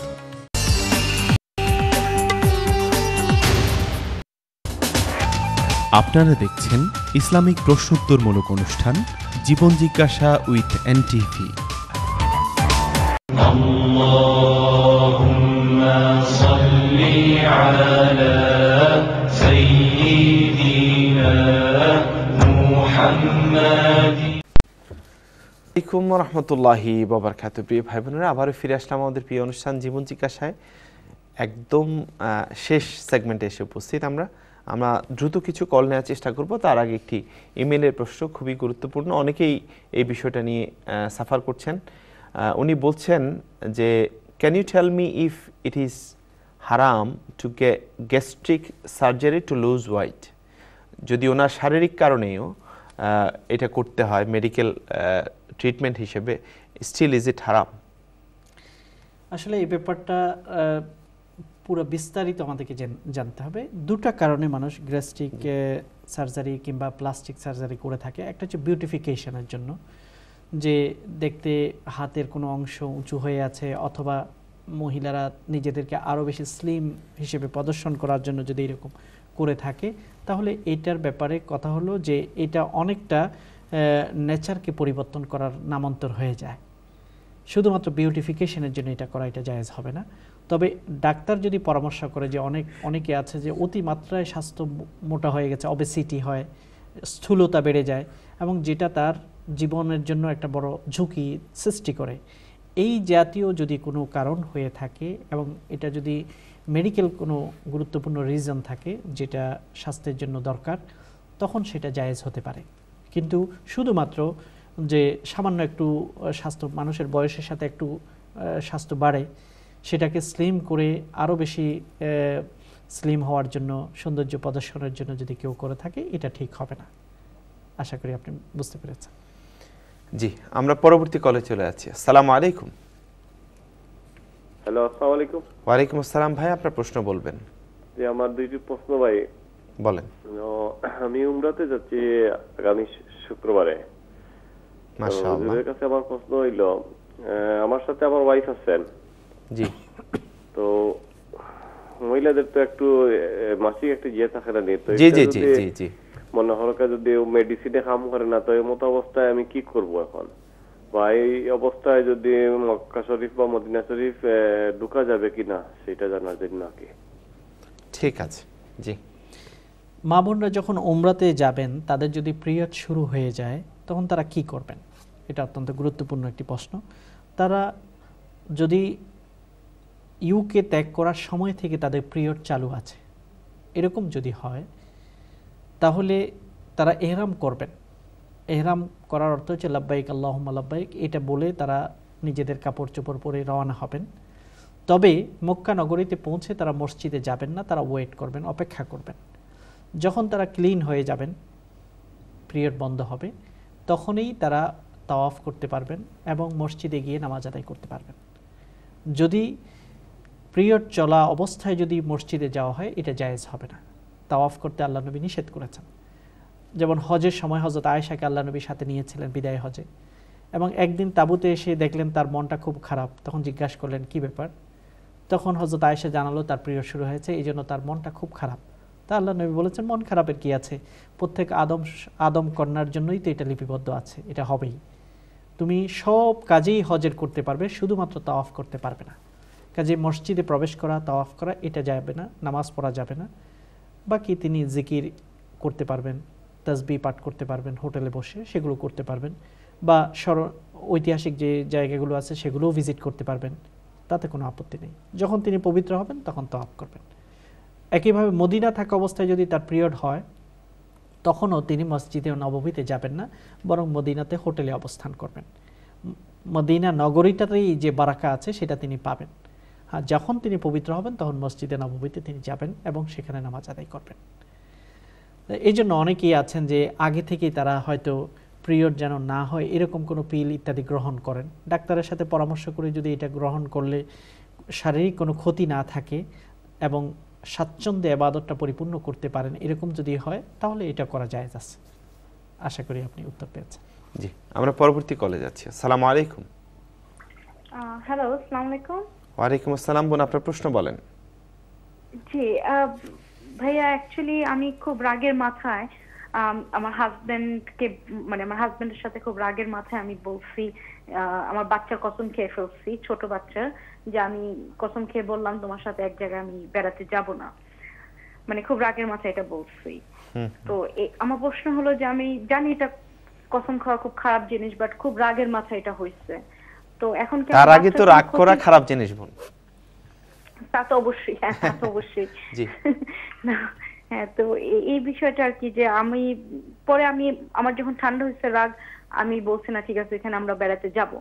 তো এটা যে আমি খুব রাগ করে যে বলছি আমার বাচ্চার কসম খেয়ে, আমার বাচ্চার কোনো মানে এটার উপায়টা কি, বা আমার কোনো বাচ্চার কোনো ক্ষতি হবে কিনা? ঠিক আছে, ঠিক আছে বোন, আমরা শেখের কাছে যাচ্ছি। এই ব্যাপারে আল্লাহ নবী এটাই বলেছেন যে অনেক সময় মা বাবা খুব ভুল করেন, যে রাগের সময় নিজের বাচ্চার কথা বলেন বা বাচ্চাকে লানত করেন অথবা স্বামীকে করেন। পরবর্তীতে যখন তারা ফিরে আসেন, সম্বিত ফিরে পায়, তখন দেখে যে আমি তো বড় ভুল করেছি। আর এটা এমন একটা সময়ও হতে পারে যখন আল্লাহ হয়তো এই লানতগুলোকে কবুল করে ফেলেন, আর তখন মার হতাশার আর কোনো শেষ থাকে না। তো এটা এই জন্যই আল্লাহ নবী বলেছেন যাতে করে রাগ হলে বা রাগ হওয়ার সময় নিজেকে কন্ট্রোল করে মানুষ কথা বলে। এটা একজন ঈমানদার প্রিয় ব্যক্তিদের, আল্লাহর প্রিয় ব্যক্তিদের একটা পরিচয়। আল্লাহ তাআলা তার পরিচয় বর্ণনা করেছে, ওয়াল কাযিবিনাল গায়জ ওয়াল আফিনা আনিন নাস, যে রাগ তো মানুষের থাকবে, এটা কেউ বন্ধ করতে পারবে না, রাগ থাকবে, কিন্তু আল্লাহ তাআলা চান যে রাগ হওয়ার পরে সে যেন সেটাকে কন্ট্রোল করতে পারে। রাগ আসলে সাথে সাথে আউযু বিল্লাহি মিনাশ শাইতানির রাজিম বলা, স্থান পরিবর্তন করে ফেলা, ওযু করা, পানি ব্যবহার করা ইত্যাদির মাধ্যমে রাগকে নিয়ন্ত্রণ করা দরকার। দ্বিতীয় নম্বর হলো কসম করা, বাচ্চার নামে বা বাচ্চার মাথার কসম ইত্যাদি এই জাতীয় কথাটা প্রথমত জায়েজ নেই। কসম আল্লাহ ছাড়া কারো নামে কসম করাটা জায়েজ নেই। জি, আমরা যদি মা বাবার নামে কসম করি, বাচ্চার নামে কসম করি, এটাও এক ধরনের গুনাহ। প্রথমত এটা হচ্ছে দ্বিতীয় গুনাহ হচ্ছে রাগ হওয়া, রাগকে নিয়ন্ত্রণ করতে না পারা। দ্বিতীয় নম্বর হচ্ছে বাচ্চার নামে কসম করা বা অন্য আল্লাহ ছাড়া কারো নামে কসম করার কোনো বিধান ইসলামী শরিয়াতে নেই। তারপরে কেউ যদি কসম করে এবং কসমকে যদি ভেঙে ফেলে, অর্থাৎ যেটা করবে না বলছে সেটা করে ফেলে, তখন তার জন্য কাফারা দিতে হয়।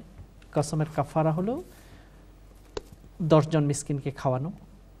সেটা যদি সম্ভব না হয় তাহলে 3টি রোজা রাখা, 3টি রোজা রাখতে হবে ধারাবাহিকভাবে। এই দুইটার যে কোনো একটা আপনি করবেন, যে 10টি মিসকিনের খাবারের ব্যবস্থা করবেন এবং আল্লাহর কাছে এর জন্য তওবা করতে হবে যে আমি তো ভুল করেছি। আশা করি এর মাধ্যমে যদি আপনি কসমের কাফারা দিয়ে দেন তাহলে আল্লাহ তাআলা হয়তো এই যেই ভুলটি হয়েছে এটার ক্ষতিকর দিক থেকে আল্লাহ হেফাজত করবেন। সার্বিকভাবে একবার যখন আমাদের এরকম জীবনে কোনো ঘটনা ঘটে, দ্বিতীয়বার যেন এটা আর না হয়, এ ব্যাপারে সতর্ক থাকতে হবে। জি, আমরা পরবর্তী কলে যাচ্ছি, দেখি কি আছেন। আসসালামু আলাইকুম। হ্যালো, আসসালামু আলাইকুম। ওয়ালাইকুম আমার আসসালাম। নাম খন্দকার হোসেন। আমার 3টা প্রশ্ন ছিল, বলেন। যদি আপনাদের সময় কম, কুইকলি বলতেছি।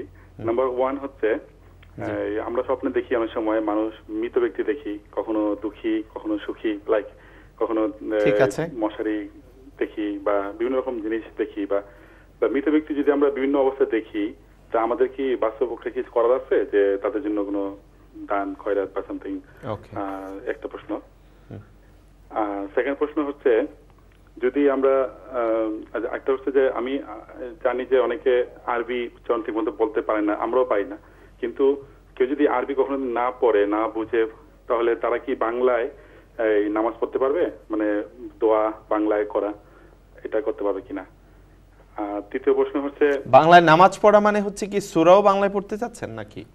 হ্যাঁ, ধরেন যার পক্ষে মনে করেন যে মানে বয়স্ক, যেমন আমার মা বয়স্ক, অনেক বয়স হয়ে গেছেন, উনি যদি মনে করেন আরবি এখন এই মুহূর্তে যদি শিখতে না পারে, এই মুহূর্তে নামাজ তো কন্টিনিউ করতে হবে। এখন সেক্ষেত্রে ধরেন কিছু সূরা জানে, 2-3টা সূরা জানে, কিন্তু দোয়াগুলো যে আছে, যে বিভিন্ন চলতে ফিরতে দোয়া, বিভিন্ন রকম জিনিস, এগুলো হয়তো উনি আরবিতে বলতে পারেন না, বা হজে যদি যান উনি সেক্ষেত্রে আরবিতে উনি ক্লিয়ার ভাইয়া। আপনার থার্ড কোশ্চেন?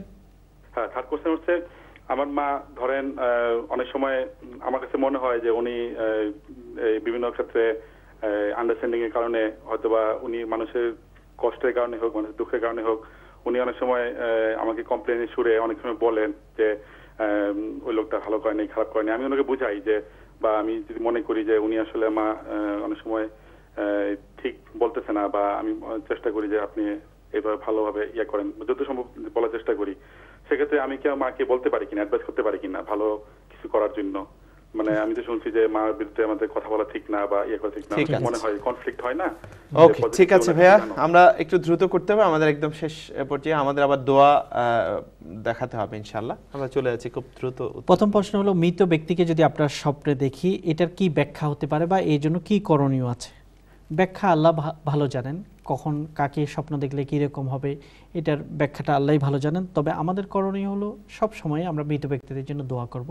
বিশেষত যখন আমরা স্বপ্নে দেখি তখন এরকমও একটা ইন্ডিকেশন থাকে যে তারা আমাদের কাছে দোয়া চাচ্ছেন, কারণ মৃত ব্যক্তি নিজে আর কোনো আমল করার তার সুযোগ নেই।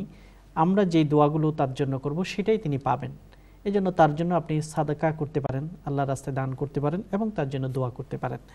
দ্বিতীয় হলো, যদি আরবি পড়তে না পারে তাহলে বাংলায় তিনি নামাজ পড়তে পারবেন কিনা? উত্তর হলো এই, আরবিতে বেসিক সূরাগুলো পড়তেই হবে, যেমন সূরা ফাতিহা আরবিতেই পড়তে হবে, এবং সূরা ইখলাস বা ছোটোখাটো একটা দুইটা আয়াত, তিনটা আয়াত এরকম করে পড়লেও নামাজ হয়ে যাবে। বড় দোয়াগুলো যদি তিনি নাও জানেন, যেমন আত-তাহিয়াতু জানছেন না, তখন যতটুকু তিনি পারেন ওইটাই পড়বেন, তবে বাংলাতে পড়লে জায়েজ হবে না। যতটুকু তিনি পারেন আরবি, অতটুকুই আরবিতে কোরআনে কারীমের সূরাগুলো তো পড়বেন নেই, দোয়াগুলোও সেভাবে তিনি পড়বেন। আর তৃতীয় নম্বর হলো যে মাকে বিভিন্ন ক্ষেত্রে অ্যাডভাইস করা যাবে কিনা। মাকেও অ্যাডভাইস করা যেতে পারে, বাবাকেও অ্যাডভাইস করা যেতে পারে, তবে সেটা আদবের সাথে করা যাবে। যেমন আমরা দেখি হযরত ইব্রাহিম আলাইহিস সালাম তার বাবাকে অনেক অ্যাডভাইস করেছেন আল্লাহর পথে আসার জন্য, শিরককে পরিত্যাগ করার জন্য। কাজেই ছোট হয়েও বড়দেরকে আল্লাহর পথে ডাকা, ভালো পথে ডাকা, এটা করা যেতে পারে, তবে সেটা আদব এবং ভদ্রতার সাথে হতে হবে। আল্লাহ নবী তার চাচাকেও ডেকেছেন, আবু তালেবকে আল্লাহর পথে ডেকেছেন, বয়স্কদেরকে ডেকেছেন, তবে সেটা আদবের সাথে, যাতে করে কোনোভাবেই তাদের সম্মানহানি না হয় এবং তাদের মনক্ষুণ্ণ যেন না হয়, সেই বিষয়টি বজায় রেখে করতে হবে। ধন্যবাদ। জি, আমাদেরকে দোয়ায় চলে যেতে হবে। আজকে যে দোয়াটি সেটা হলো, আপনার স্ক্রিনেও ইনশাআল্লাহ দেখবেন, আল্লাহ নবীর ভালোবাসা আমরা অর্জন করতে চাই, আল্লাহর ভালোবাসা অর্জন করতে চাই। আল্লাহর ভালোবাসা অর্জন করতে হলে আল্লাহর কাছে আমরা তার ভালোবাসা চাইব। এভাবেই আল্লাহ নবী এভাবে চাইতেন যে, আল্লাহুম্মা ইন্নী আসআলুকা হুব্বাকা ওয়া হুব্বা মান ইউহিব্বুক ওয়া হুব্বা কুল্লি আমালিন ইউবাল্লিগুনি ইলা হুব্বিক, আল্লাহুম্মা জাআল হুব্বাকা আহাব্বা ইলাইয়া মিন নাফসি ওয়া মালি ওয়া মিনাল বাইল বারিদ। তিরমিজির শরীফ থেকে এই হাদিসটি নেওয়া হয়েছে। হে আল্লাহ, আমি চাই যে আমি যেন তোমাকে ভালোবাসতে পারি, এবং যারা তোমাকে ভালোবাসে তাদেরও ভালোবাসা তোমার কাছে আমি চাই, এবং যেই কাজ করলে তোমাকে ভালোবাসার দিকে যেতে পারবো সেই কাজটুকুকেও ভালোবাসতে চাই, সেই কাজটুকু যেন আমি করতে পারি সেই তৌফিক চাই। হে আল্লাহ, তোমার ভালোবাসাকে আমার জীবনের চেয়ে, আমার পরিবারের চেয়ে, এমনকি একজন তৃষ্ণার্ত মানুষের কাছে ঠান্ডা পানির চেয়েও আমার কাছে প্রিয় করে দাও। অর্থাৎ তোমার ভালোবাসাই যেন আমার কাছে সবচেয়ে প্রিয় হয়। আজকে আমরা এই প্রোগ্রামে এটাই আল্লাহর কাছে আমাদের সকলের জন্য মুনাজাত করছি, আল্লাহর পরিপূর্ণ ভালোবাসাটা যেন আমরা অর্জন করতে পারি, এবং যাদেরকে ভালোবাসলে আল্লাহর ভালোবাসা অর্জন হবে সেই নবীকে এবং সাহাবায়ে কেরামদেরকে এবং অন্যান্য ভালো মানুষদেরকে ভালোবাসার তৌফিক যেন আল্লাহ আমাদেরকে দান করেন। আমিন। প্রিয় ভাই বোনেরা, আমরা শেষ করতে যাচ্ছি আমাদের প্রিয় অনুষ্ঠান জীবন জিজ্ঞাসা। আবারও আমাদের যেই এক মুরব্বী চলে গেছেন আমাদেরকে ছেড়ে, জনাব হাবিব আলী, আমাদের এনটিভি ইউরোপের একজন অ্যাডভাইজারের মুজিব ইসলাম, ওনার বাবা, আজকে 1:45 নাগাদ উনি ইন্তেকাল করেছেন লন্ডন হসপিটালে। ওনার মাগফিরাতের জন্য সবার কাছ থেকে দোয়া চাই। আর কালকে জানাজা হচ্ছে ইস্টার্ন মসজিদে জোহরের পরে, যারা শরীক হতে চান পারবেন। এরকম অনেকেই চলে গেছেন, অনেকেই কষ্টে আছেন, সবাইকে যেন আল্লাহ সুখে রাখেন, সমৃদ্ধিতে রাখেন। বিশেষ করে আল্লাহ রাসূল সাল্লাল্লাহু আলাইহি ওয়াসাল্লামের জীবনের উপর কথা হচ্ছে, এই কথাগুলো যেন আমাদের এই সংক্ষিপ্ত জীবনে বাস্তবায়ন করতে পারি। আল্লাহর কাছে এই তৌফিক কামনা করে আমরা আজকের জীবন জিজ্ঞাসা সেখানে শেষ করছি। ওয়া মা তৌফিক ইল্লা বিল্লাহ। আসসালামু আলাইকুম ওয়া রাহমাতুল্লাহি ওয়া বারাকাতুহু। اللهم صل على سيدنا محمد النبي الأمي وعلى آله وصحبه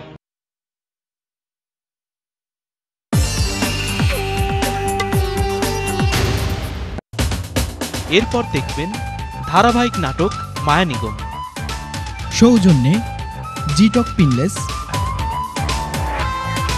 রাজ জুয়েলার্স এবং ডাবল গ্লেজিং। স্বপ্ন ক্যাশ এন্ড ক্যারি, যে কোনো ড্রাই ফ্রুট পাচ্ছেন একটি কিনলে একটি ফ্রি। রাজধানী শহর ঢাকা এবং আধ্যাত্মিক শহর সিলেট জয় করে স্বপ্ন এখন আপনার শহর লন্ডনে। Shopno cash and carry, 44 to 48 Brodlove Lane, E1W 3DW।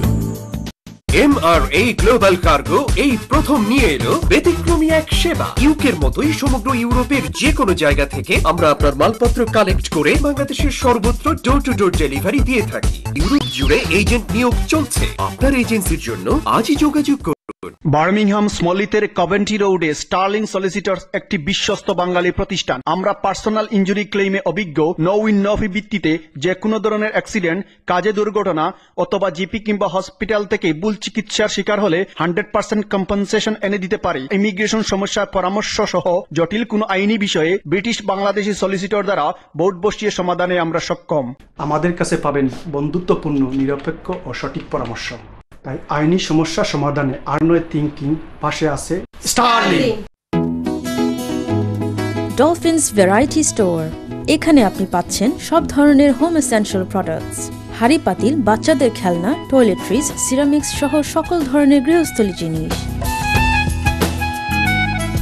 আমাদের আরও রয়েছে বিভিন্ন মডেলের মোবাইল ফোনের স্পেশাল অফার। তো আজই আসুন ওয়াটনি মার্কেট ডলফিনস ভ্যারাইটি স্টোরে। যোগাযোগ করুন 0745 7177 956 নম্বরে। The taste of real mango. Now in brown mango juice. Brown mango juice. Real mango.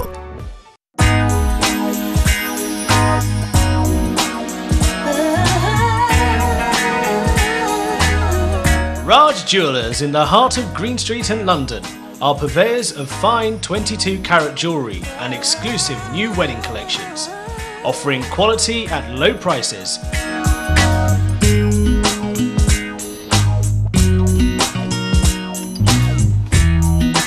Come to Raj Jewellers today at Unit 7, 306 to 308 Green Street, London.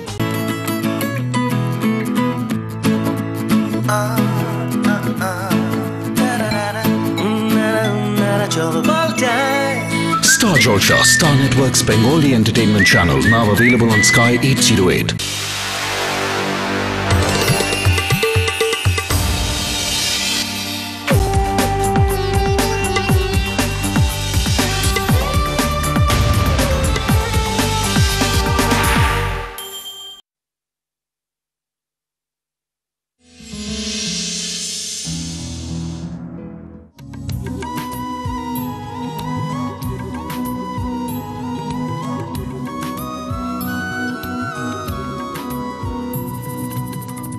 চাষের এই মাটির বুকে নিগম জেগেছে, চাষিরে তোর লাঙল খানি কোথায় থেমেছে?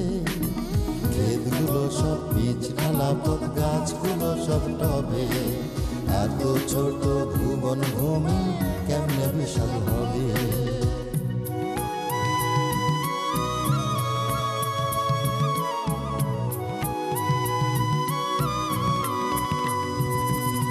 ওরে চাষা কোথায় রে তুই, একটু ফিরে তাকা, এই নিগমে ক্ষেতগুলো যে রং তুলিতে আঁকা, আঁকা বাঁকা মনগুলো সব প্রাণগুলো যে ফাঁকা, নিগম ভরা মানুষ আছে যায় না মানুষ দেখা।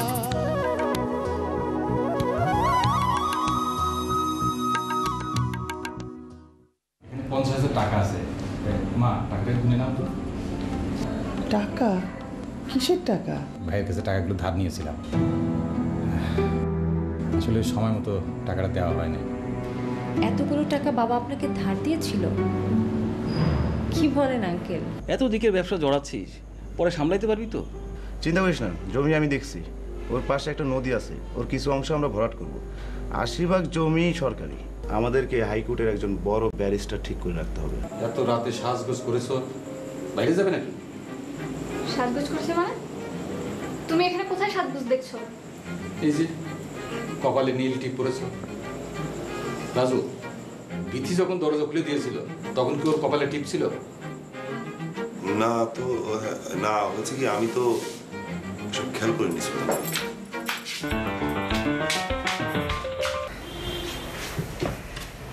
এই তো এসে গেছি।